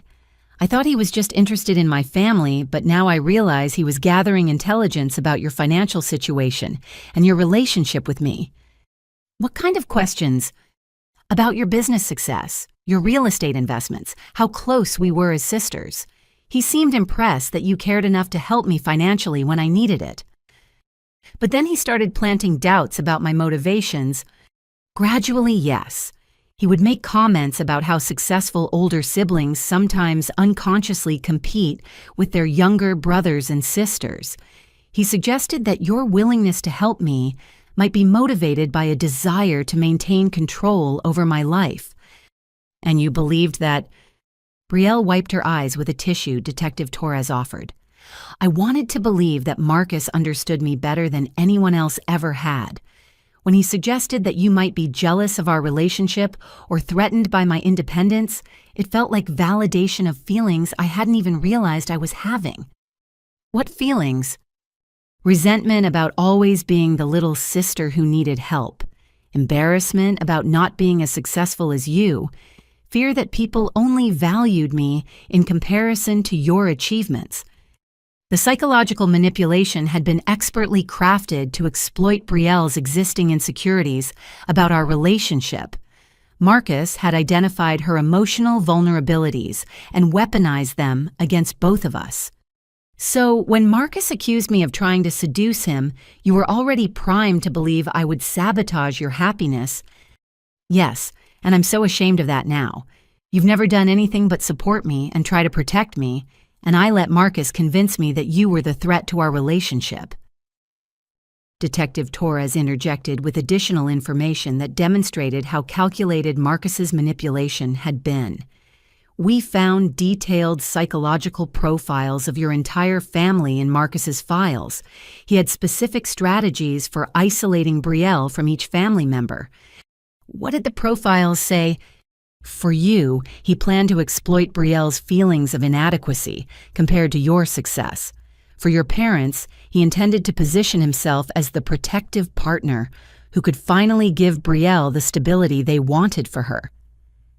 It was all planned. Every aspect of their relationship was designed to achieve maximum financial exploitation while preventing family interference. Brielle looked at me with an expression of desperate hope. Fanny, I know I don't deserve your forgiveness. I know I chose Marcus over you when you needed my support most, but I want you to know that I understand now how completely I was manipulated. Understanding doesn't erase what happened. No, it doesn't. But maybe it explains why I made such terrible choices. Marcus didn't just lie to me about the assault. He spent months reconstructing my perception of reality so I would be incapable of recognizing the truth. What about the forgery that wasn't Marcus manipulating you? That was your own decision to commit a crime. Brielle's face crumpled as she acknowledged the most shameful aspect of her behavior. I was panicking. Our entire life was falling apart, and I couldn't accept that it was really over. I thought if I could just buy us some time, maybe we could fix everything. By committing federal fraud, I wasn't thinking clearly. I was desperate to save what I thought was the most important relationship of my life, and I was willing to do anything to make that happen, even if it meant dragging me into criminal liability. I told myself that once we got the mortgage approved, I would find a way to protect you from any negative consequences. I convinced myself that I was solving a temporary problem, not creating a bigger one. The conversation continued for another hour, with Brielle providing additional details about Marcus's manipulation tactics and her growing understanding of how thoroughly she had been deceived. By the end of our meeting, I could see that my sister was genuinely beginning to comprehend the reality of what had happened to her. But understanding didn't automatically translate into forgiveness, and Brielle seemed to recognize that rebuilding our relationship would require more than just apologies and explanations. I don't expect you to forgive me right away, she said as we prepared to leave the conference room. I just want you to know that I finally see the truth about Marcus and about what I did to you. What happens now? I asked. I'm cooperating fully with the prosecution. I'm pleading guilty to the forgery charges and accepting whatever punishment the court decides, and I'm starting counseling to understand how I became so vulnerable to manipulation. What about the financial mess? I'm declaring bankruptcy. The wedding venue, the furniture, the credit cards Marcus maxed out in my name. I can't pay for any of it, but at least the debt won't affect you anymore. As we walked toward the exit, Detective Torres provided one final piece of information that would influence my decision about whether to rebuild my relationship with Brielle. Your sister has agreed to testify against Marcus in his trial, she said. Her testimony will be crucial for securing convictions on the most serious charges. What does that involve? Detailed testimony about his manipulation tactics, the financial abuse, and his statements about planning to default on the mortgage.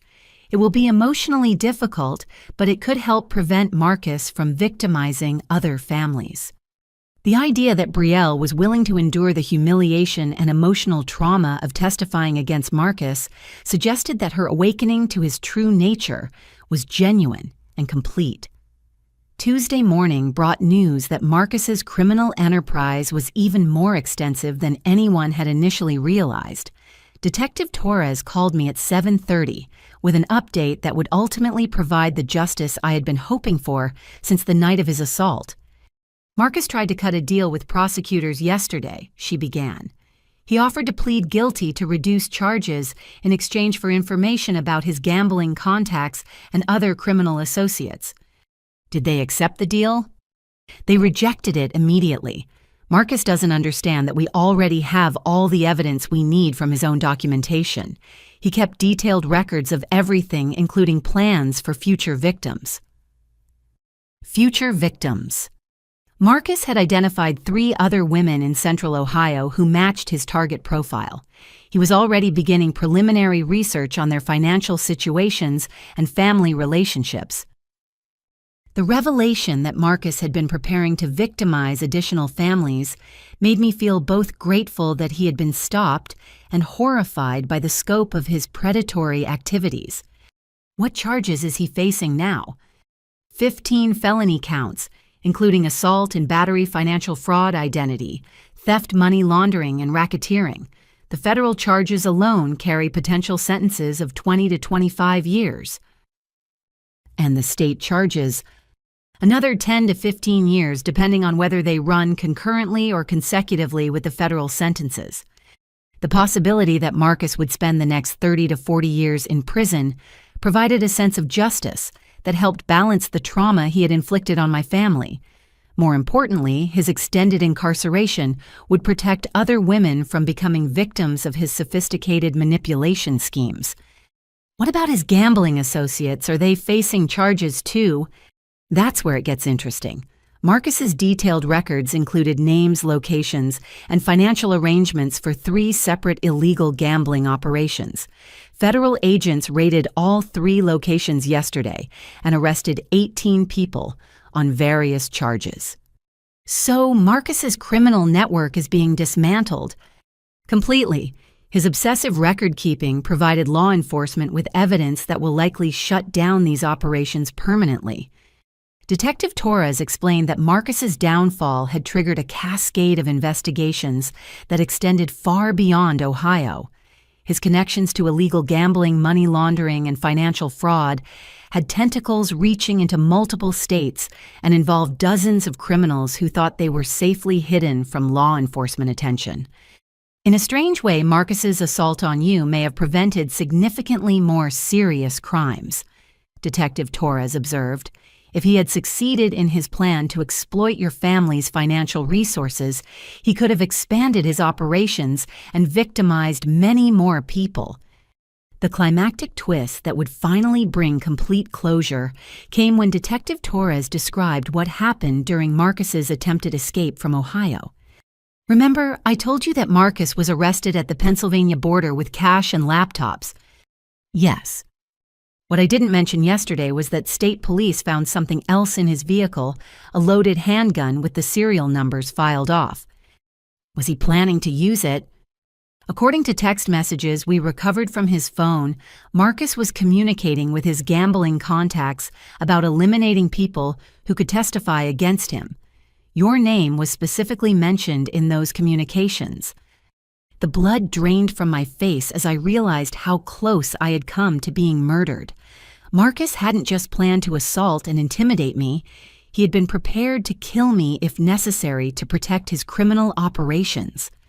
The weapon possession adds another federal charge to his case, Detective Torres continued. More importantly, it demonstrates the level of violence Marcus was willing to use to avoid consequences for his actions. Were there other people on his target list? 3 names total. You, your sister, and Jennifer Walsh, the woman from Indiana who had been tracking his criminal activities across multiple states. He was planning to kill all 3 of us. The text messages suggest he was considering it as a final option if legal negotiations didn't go in his favor. Marcus's criminal associates were pressuring him to eliminate potential witnesses before their own operations were exposed. The conversation with Detective Torres lasted another 30 minutes, covering additional details about Marcus's network of criminal associates and the evidence that would be used in his prosecution. By the time we hung up, I had a clear picture of just how dangerous Marcus had been and how fortunate my family was to have escaped his schemes with relatively minor damage. That afternoon, I received an unexpected call from Jennifer Walsh, the Indiana woman who had been tracking Marcus across multiple states. Her voice was warm and sympathetic as she introduced herself and explained her connection to the case. "I've been following Marcus's criminal activities for 2 years," she said. "When I learned about what happened to you and your sister, I wanted to reach out and offer my support." Detective Torres mentioned that you helped with the investigation. "I've been documenting Marcus's pattern of targeting women with financial family connections ever since he victimized me in Indiana. Your case provided the evidence we needed to finally stop him permanently." Jennifer explained that she had been working with law enforcement agencies in multiple states to build a comprehensive case against Marcus and his criminal associates. Her efforts had been largely unsuccessful until my assault and the subsequent investigation provided the breakthrough prosecutors needed. "What happened to you in Indiana?" I asked. "Similar to your situation, but I discovered his scheme before he could complete it. Marcus was planning to use me as guarantor for a business loan that he intended to default on immediately. When I investigated his background and discovered his criminal history, he became violent." "Did he assault you?" "He tried to, but I had already contacted police and was wearing a recording device when we met for our final confrontation. We caught his threats and attempted assault on tape, which led to his conviction for attempted domestic violence." "So you've been tracking him ever since?" "I made it my mission to prevent him from victimizing other women. I contacted law enforcement wherever he moved and tried to warn potential targets when I could identify them." "How did you know he was targeting my family?" "I track his social media activities and monitor public records for mortgage applications in areas where he's living. When I saw his engagement announcement with your sister, I started researching your family's financial situation." "You knew we were potential targets." "I suspected it based on the pattern. Young woman with career struggles, older sibling with business success, close family relationships that could be exploited for financial gain. It matched Marcus's victim profile perfectly." Jennifer's dedication to protecting other women from Marcus's crimes was both inspiring and humbling. She had turned her own victimization into a mission to prevent similar harm to others, dedicating considerable time and resources to tracking a dangerous criminal across multiple states. "Will you be testifying at his trial?" I asked. "Absolutely. My testimony will establish the pattern of criminal behavior that proves this wasn't an isolated incident or a misunderstanding. Marcus is a career criminal who systematically targets vulnerable women for financial exploitation." "What do you think will happen to him?" "With the evidence we have now, including his own documentation and the attempted murder conspiracy, I expect him to spend the rest of his life in prison. He's facing federal charges that carry mandatory minimum sentences, and his criminal history will ensure maximum penalties." The conversation with Jennifer provided the final piece of closure I needed. Marcus wasn't just a violent man who had made poor choices. He was a sophisticated predator who had been systematically destroying lives across multiple states for years. My family's ordeal was part of a much larger criminal enterprise that was finally being dismantled through our collective courage to seek justice. Wednesday afternoon brought an unexpected visit that would begin the slow process of healing the wounds Marcus had inflicted on our family relationships. I was working in my home office when the doorbell rang, and I found my parents, Robert and Linda, standing on my front porch with serious expressions and a large gift basket. "We brought lunch," my mother said simply, "and we need to have a family conversation about everything that's happened." I invited them in, noting that they both looked older and more worn than I remembered from just 2 weeks earlier. The stress of watching their daughter's relationship implode while dealing with the financial and legal consequences of Marcus's crimes had taken a visible toll on both of them. We sat around my kitchen table with sandwiches from their favorite deli, though none of us seemed particularly interested in eating. My father cleared his throat and began what was clearly a prepared statement. "Fanny, your mother and I owe you an apology. We should have been more supportive after Marcus attacked you, and we should have recognized the warning signs about his character much earlier." "Dad, you couldn't have known." "Actually, we could have," my mother interrupted.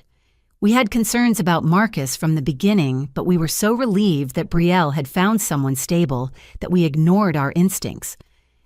The conversation that followed revealed information that fundamentally changed my understanding of how Marcus's manipulation had affected our entire family, not just Brielle and me. The climactic twist came when my parents admitted they had been secretly investigating Marcus for weeks before the assault occurred. "We hired a private investigator 6 weeks ago," my father said quietly. "Something about Marcus's background story didn't add up, and we wanted to make sure Brielle was safe." "You hired a private investigator?" I couldn't hide my surprise. "Thomas Chen, a retired police detective who specializes in background investigations," my mother explained. "He discovered Marcus's criminal history in Kentucky and Indiana, plus evidence of his gambling debts." "When did you get this information?" "The report came back 3 days before Marcus attacked you. We were trying to figure out how to tell Brielle without pushing her deeper into his arms." The revelation that my parents had known about Marcus's violent history while I was being manipulated and assaulted felt like another betrayal, though I could understand their dilemma about how to handle such explosive information. "Why didn't you tell me what you had discovered?" "We planned to involve you in a family intervention after Brielle's birthday," my father said. "Thomas advised us that confronting domestic violence perpetrators directly can escalate their behavior and put victims in greater danger. But I became a victim anyway." "That's what makes this so terrible," my mother said, tears forming in her eyes. "We were trying to protect Brielle by gathering evidence first, but our delay put you at risk." "Did you know Marcus was targeting our family for financial exploitation?" "Thomas suspected it based on the pattern of Marcus's previous relationships, but we didn't have proof until after the police found his computer files." My father pulled out a thick folder containing the private investigator's report. The documentation was comprehensive, including criminal background checks, financial records, and even surveillance photographs of Marcus meeting with known gambling associates. Thomas also discovered that Marcus had been researching our family's financial situation long before he met Brielle, my mother explained. "He had accessed public records about your business, our home ownership, and even Brielle's employment history. So his entire relationship with Brielle was premeditated fraud. From the very beginning, Thomas found evidence that Marcus had specifically targeted the boutique where Brielle worked because he knew she came from a family with financial resources. The systematic nature of Marcus's planning was even more disturbing than I had realized. He hadn't just met Brielle and opportunistically decided to exploit our family. He had researched and selected us as targets before even introducing himself to my sister. What else did the private investigator find? Marcus was living under a false identity when he met Brielle, my father said. His real name is Marcus Andrew Coleman, and he has outstanding warrants in 2 other states for various financial crimes. Outstanding warrants. Identity theft in Kentucky, check fraud in Indiana. He'd been evading law enforcement for 18 months when he moved to Ohio and started using slightly modified versions of his name. So, when Detective Torres arrested him, she was also resolving criminal cases from other jurisdictions. Exactly. Marcus's assault on you triggered investigations that solved multiple unsolved crimes across 3 states. My mother reached across the table and took my hand. "Fanny, we also need you to know that we increased security around our house and had been monitoring your safety as much as possible without being obvious about it." "What do you mean?" "We installed security cameras and started taking turns driving past your house at different times during the day and evening. When you didn't answer your phone Tuesday night, your father called 911 immediately. You called 911? We were tracking your location through your phone's family sharing feature. When we saw that you were at Ohio State's emergency room, we knew something terrible had happened. The realization that my parents had been secretly protecting me while trying to figure out how to handle the Marcus situation made me feel both grateful and frustrated. Their intentions had been good, but their secrecy had left me isolated and vulnerable during the most dangerous period of Marcus's manipulation. I wish you had told me about your concerns, I said gently. We should have, my mother agreed. Thomas advised caution, but in retrospect, involving you in the investigation from the beginning might have prevented the assault entirely. Or it might have escalated Marcus's violence even sooner, my father pointed out. We'll never know for sure. The conversation continued for several hours, with my parents sharing additional details about their investigation and their growing concern for both daughters' safety. By the end of our discussion, I had a much clearer picture of how Marcus's manipulation had affected our entire family, not just his primary targets. What happens now with Brielle? I asked as we prepared to clean up lunch. She's staying with us while she goes through bankruptcy proceedings and prepares for Marcus's trial, my mother said.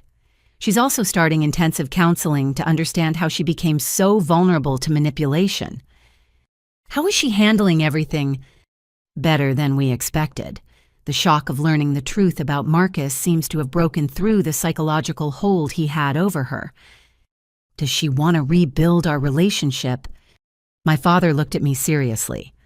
She's desperate to make things right with you, but she understands that forgiveness takes time. She's focusing on getting her life back together and cooperating with law enforcement for now. She also asked us to give you this, my mother said, handing me a sealed envelope with my name written in Brielle's handwriting. I decided to read the letter later when I had privacy to process whatever my sister wanted to communicate. For now, it was enough to know that my parents finally understood the full scope of what Marcus had planned for our family, and that they were committed to supporting both daughters through the recovery process.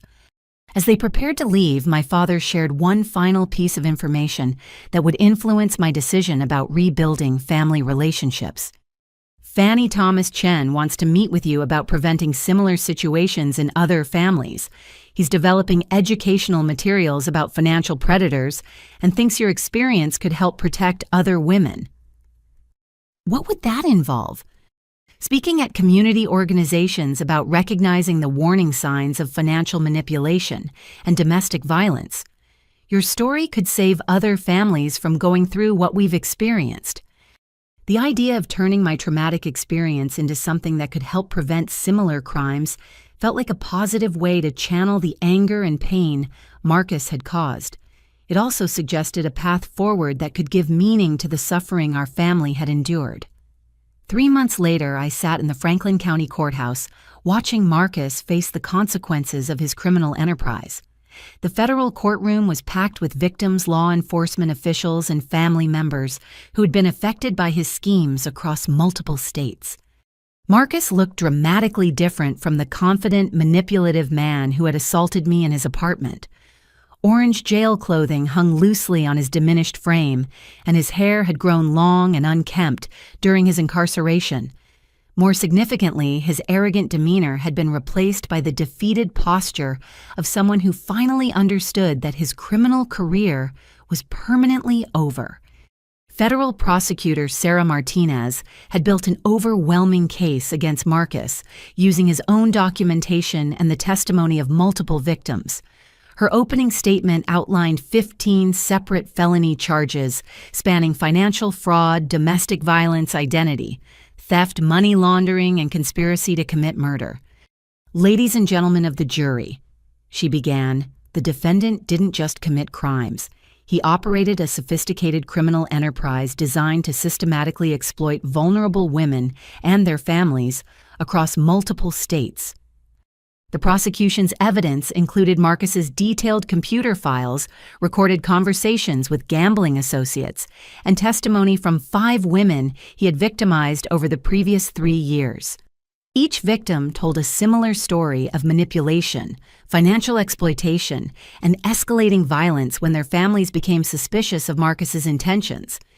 Jennifer Walsh testified, first describing how Marcus had researched her family's financial situation and planned to use her as guarantor for fraudulent business loans. Her calm, detailed account of his manipulation tactics established the pattern that prosecutors would use to demonstrate Marcus's systematic approach to victimizing women. Brielle's testimony came on the second day of the trial. I had been unsure whether I wanted to attend her appearance on the witness stand, but ultimately decided that supporting her courage to face Marcus in court was more important than protecting my own emotional comfort.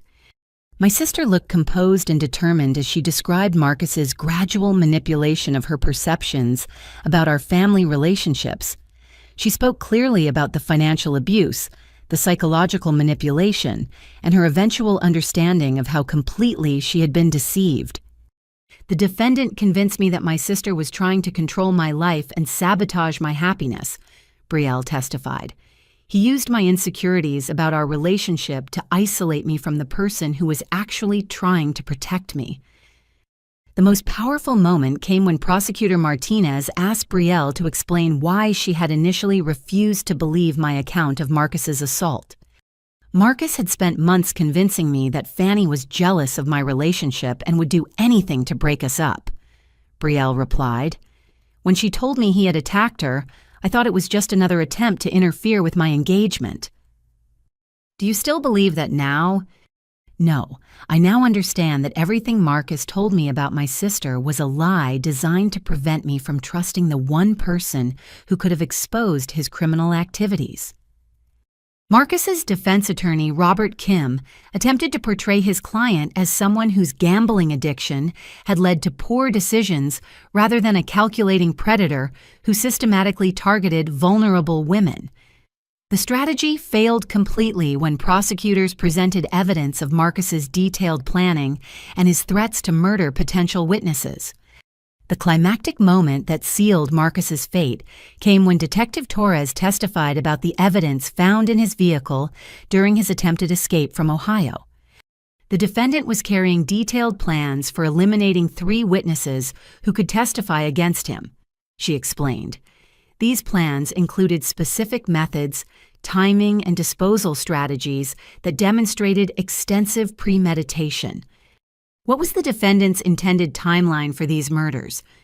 According to text messages recovered from his phone, he planned to kill all 3 witnesses within 72 hours of his arrest warrant being issued. Who were the intended victims? Fanny Hartley, Brielle Hartley, and Jennifer Walsh. The revelation that Marcus had been prepared to commit triple murder to protect his criminal enterprise horrified the jury and eliminated any sympathy they might have felt for his situation. My own testimony came on the 3rd day of the trial. Prosecutor Martinez had prepared me extensively for this moment, but facing Marcus in court still felt emotionally overwhelming. He stared at me with cold hatred as I described his assault and threats, showing no remorse or acknowledgement of the pain he had caused. Ms. Hartley, can you describe the defendant's demeanor after he finished assaulting you? He was completely calm and controlled. He washed his hands at the kitchen sink as if nothing unusual had happened, then gave me instructions about cleaning up my own blood before I left his apartment. What did those instructions tell you about the nature of his actions? That the assault was premeditated and calculated, not a crime of passion. He had planned every aspect of the attack, including how to cover up the evidence afterward. The cross-examination by Marcus's defense attorney was brief and ineffective. My medical records, hospital photographs, and consistent testimony left no room for alternative explanations of what had occurred in that apartment. After 5 days of testimony from 23 witnesses, the jury deliberated for less than 2 hours before returning guilty verdicts on all 15 felony charges. Marcus showed no emotion as the verdicts were read, though his hands trembled slightly when the judge scheduled sentencing for the following month. The sentencing hearing brought closure that exceeded my expectations for justice. Federal Judge Patricia Williams sentenced Marcus to 45 years in federal prison, followed by an additional 15 years on state charges to be served consecutively rather than concurrently. Mr. Coleman, Judge Williams, said before imposing sentence, "You operated a criminal enterprise that destroyed families and traumatized multiple victims across several states.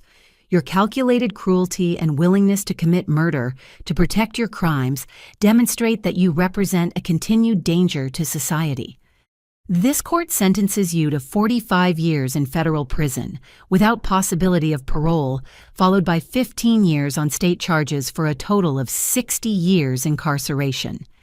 Given your age and the length of this sentence, it is likely you will spend the remainder of your natural life in prison." Marcus would be 89 years old before becoming eligible for release, effectively ensuring that he would never again have the opportunity to victimize vulnerable women and their families.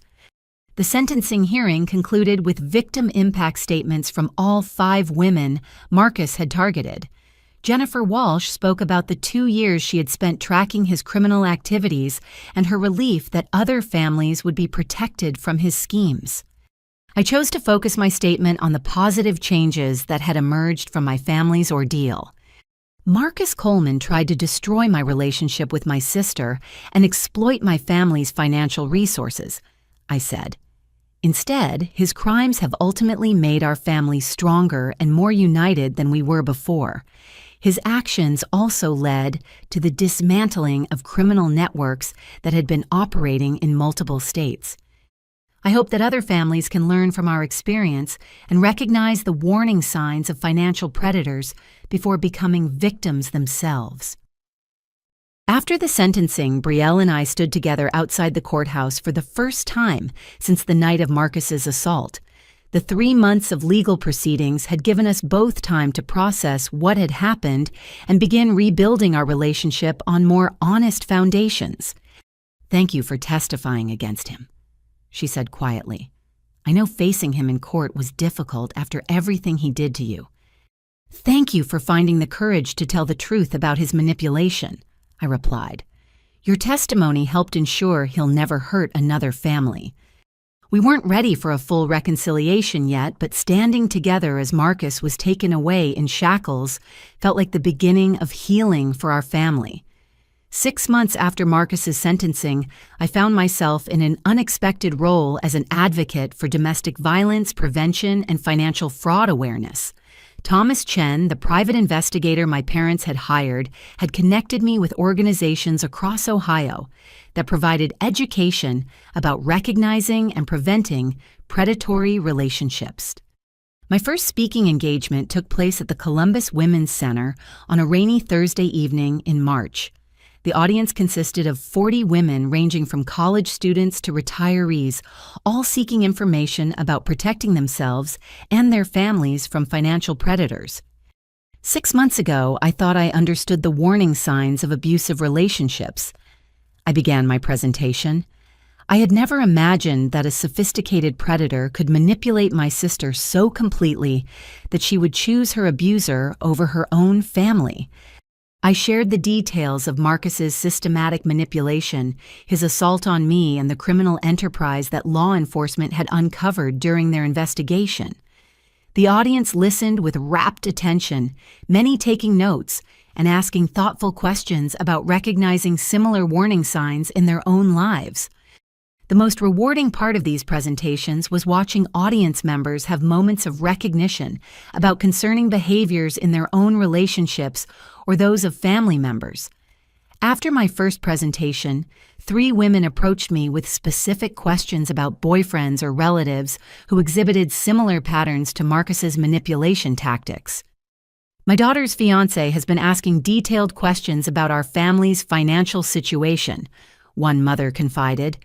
"After hearing your story, I'm concerned that he might be targeting her for the same reasons Marcus targeted your sister." I connected her with Detective Torres, who had become a resource for families concerned about potential financial predators. Within 2 weeks, their investigation revealed that the daughter's fiancé had outstanding warrants for financial fraud in another state and was indeed following Marcus's playbook for exploiting family resources. The climactic transformation in my relationship with Brielle came during her own journey toward advocacy work. 3 months after Marcus's sentencing, she had completed intensive counseling and was ready to begin turning her experience into something that could help prevent similar situations. "I want to speak publicly about psychological manipulation and financial abuse," she told me during one of our weekly coffee meetings. "But I know my credibility is damaged because I initially defended Marcus and attacked you. Your experience as someone who was manipulated gives you a different perspective than mine," I replied. "Potential victims might relate more to someone who understands how easy it is to be deceived by these predators." Brielle's first speaking engagement was at Ohio State University's orientation program for new students. Her presentation focused on recognizing manipulation tactics in dating relationships and understanding how financial predators target college students with family financial support. "I was a 26-year-old woman with a college education and a loving family," she told the audience of 18-year-olds. "I thought I was too smart and too supported to fall for manipulation. But predators like Marcus specifically target women with strong family connections because those relationships provide access to financial resources." Her willingness to acknowledge her mistakes and explain how manipulation tactics work made her presentations particularly effective with young audiences who might otherwise dismiss warnings about predatory relationships. The speaking circuit also connected both of us with other victims and advocates who had experienced similar crimes. We learned that financial predators targeting women with family resources was a growing problem that law enforcement agencies were struggling to address effectively. Jennifer Walsh had continued her advocacy work and had founded a nonprofit organization called Financial Predator Prevention Network. She invited both Brielle and me to join her board of directors and help develop educational materials for law enforcement agencies and community organizations. "The three of us represent different aspects of these crimes," Jennifer explained during our first board meeting.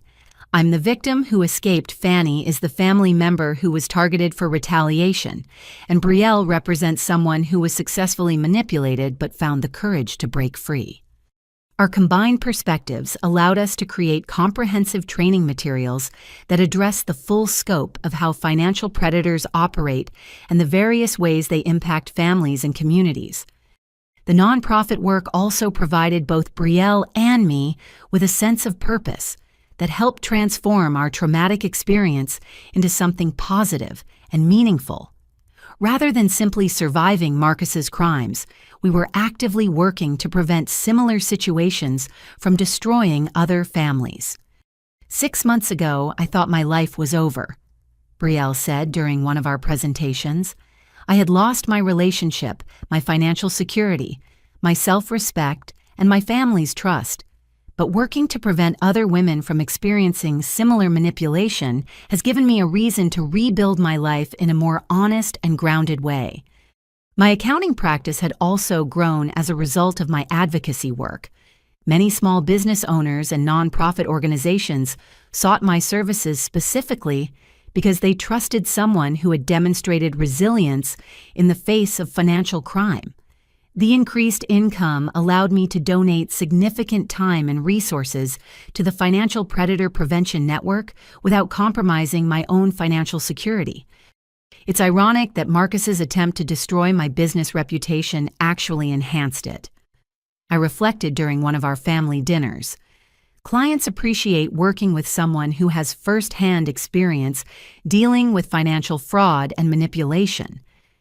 My parents had also found ways to channel their experience into helping other families. My father joined the board of a local organization that provided security consultations for families dealing with domestic violence threats, while my mother volunteered with counseling programs for victims of financial abuse. What happened to our family was terrible. My mother said, "But the connections we've made and the work we're doing now feel like the best possible outcome from such a traumatic experience."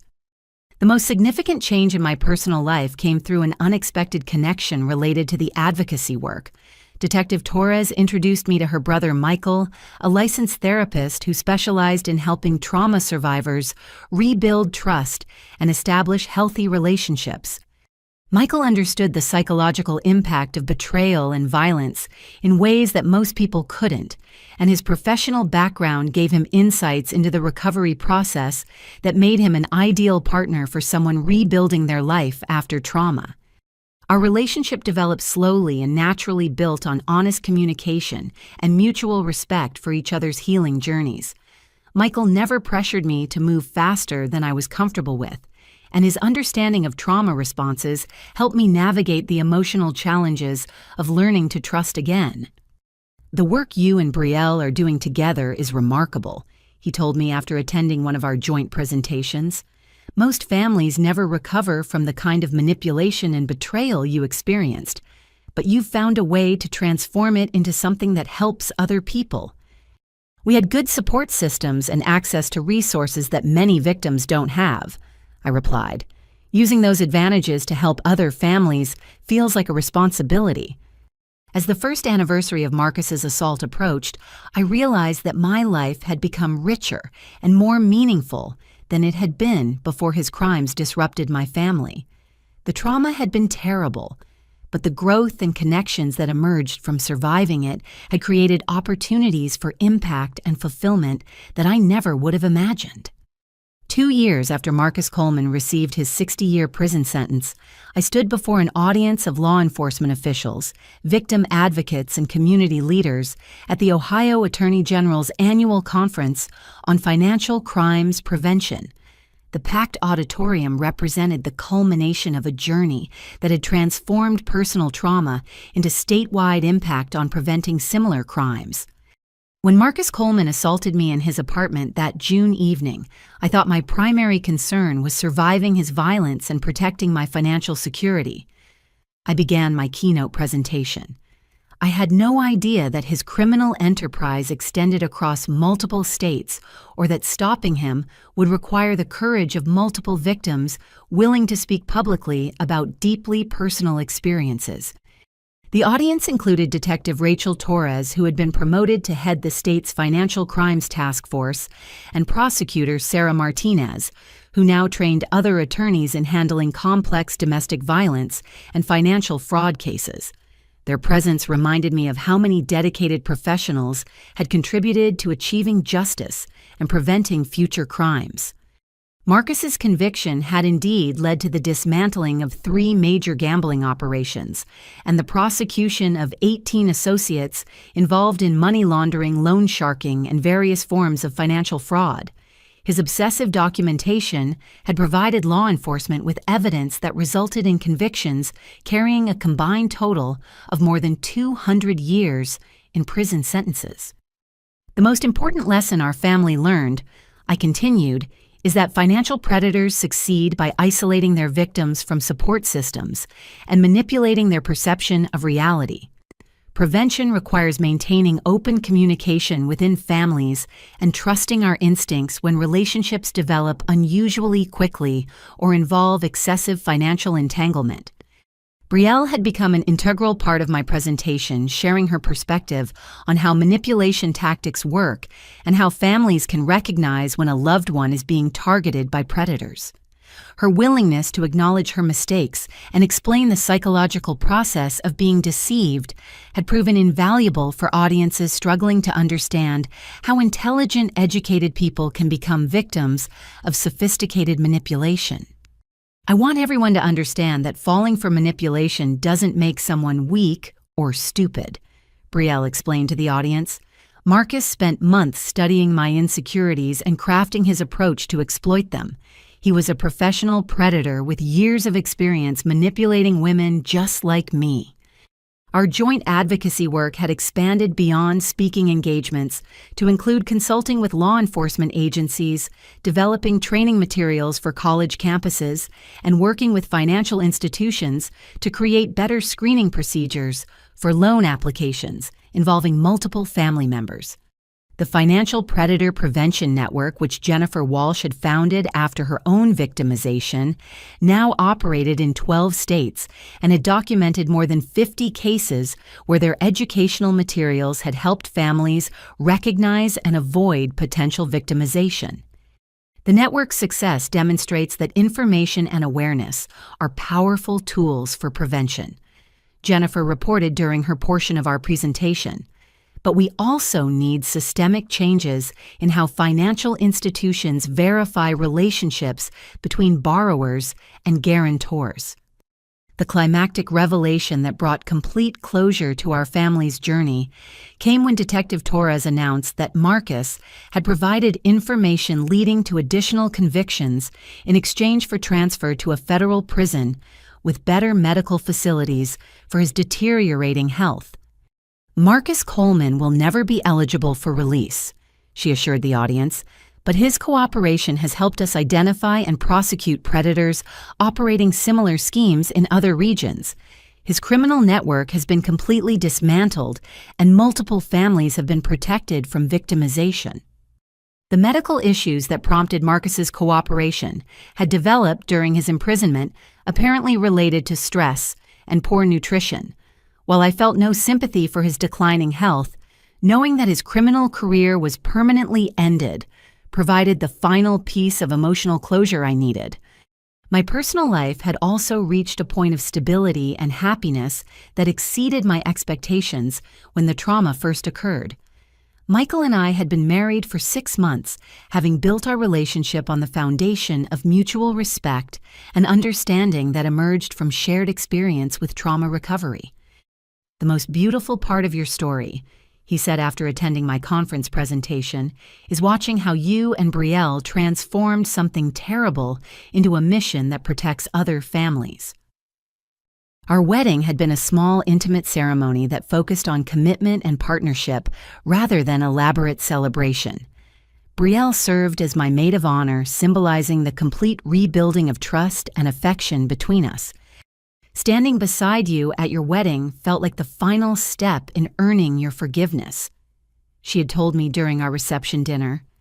"I know our relationship will never be exactly what it was before Marcus, but I think it's actually stronger now because we've been through something terrible together and survived it." My parents had also found peace with their role in the events that had unfolded. Their decision to hire a private investigator had ultimately provided crucial evidence for Marcus's prosecution, even though their delay in sharing information had contributed to my vulnerability. We learned that protecting family members sometimes requires difficult conversations and immediate action rather than careful planning, my father reflected. "If we had told you about Marcus's criminal history, immediately the assault might have been prevented. But then we might not have uncovered the full scope of his criminal enterprise," I replied, "and multiple other families might still be at risk from his associates." The conference presentation concluded with a call to action that had become central to my advocacy work, encouraging families to trust their instincts about concerning relationships and providing resources for investigation and intervention when predatory behavior is suspected. Prevention requires vigilance, open communication, and willingness to act on concerns, even when those actions are emotionally difficult, I told the audience. But the alternative is allowing predators to destroy families and exploit victims across multiple states. As I looked out at the audience of dedicated professionals committed to protecting vulnerable people from financial crimes, I realized that Marcus's attempt to destroy my family had ultimately led to our greatest contribution to society. The trauma he inflicted had been transformed into knowledge resources and systems that would protect countless other families from similar destruction. The question I wanted to leave with the audience reflected the broader implications of our experience. How many other families in your community might be dealing with similar manipulation and financial exploitation? Right now, what systems can we create to help them recognize the danger and seek help before violence occurs? After the conference ended, Detective Torres approached me with news that provided the perfect conclusion to our journey toward justice and healing. Fanny, I wanted you to know that our Financial Crimes Task Force has received federal funding to expand operations statewide. Your advocacy work and the evidence from Marcus's case were specifically cited in the grant application. What does that mean practically? It means we'll be able to investigate financial predators more aggressively and provide better support for victims and their families. The resources will also fund prevention education programs, like the work you and Brielle are doing. The expansion of law enforcement resources dedicated to preventing financial crimes represented the ultimate victory over Marcus's attempts to exploit and destroy vulnerable families. His criminal enterprise had been eliminated, his associates were in prison, and the systems for protecting future victims had been strengthened significantly. As Michael and I drove home from the conference that evening, I reflected on how completely my life had been transformed by surviving Marcus's crimes and choosing to turn that experience into advocacy for other families. Do you ever wonder what would have happened if Marcus had succeeded in his original plan? Michael asked as we pulled into our driveway. Sometimes, but I think focusing on what actually happened is more productive. He failed to destroy our family permanently, and his crimes led to positive changes that will protect many other families. Plus, his failure led to us meeting each other. That's the most beautiful outcome of all. As we walked into our home together, I felt profound gratitude for the strength, support, and opportunities that had emerged from surviving Marcus Coleman's attempt to destroy everything I cared about. The trauma had been real and terrible, but the growth connections and impact that followed had created a life richer and more meaningful than anything I could have imagined before. The final lesson I had learned was that surviving victimization isn't just about personal recovery. It's about using that experience to prevent similar harm to others and creating positive change that extends far beyond individual healing. Thank you for following this journey of survival, justice, and transformation. I hope our family's experience can help you recognize the warning signs of financial predators and protect your own loved ones from similar manipulation. Have you ever noticed concerning patterns in someone's relationship that made you worry about financial exploitation or manipulation? What steps did you take to address those concerns, and what resources would have been helpful during that process? I encourage you to like this video if our story provided useful information about recognizing financial predators, subscribe to stay informed about preventing domestic violence and financial crimes, and share this content with family and friends who might benefit from understanding these warning signs. Together, we can create communities that protect vulnerable people from sophisticated predators who target families for financial exploitation. Your awareness and willingness to act on concerns about suspicious relationships could be the difference between prevention and tragedy for someone you care about. Trust your instincts, maintain open family communication, and never hesitate to seek professional help when something feels wrong about a loved one's romantic relationship. Stay safe, stay informed, and remember that surviving trauma can become the foundation for protecting others from similar harm.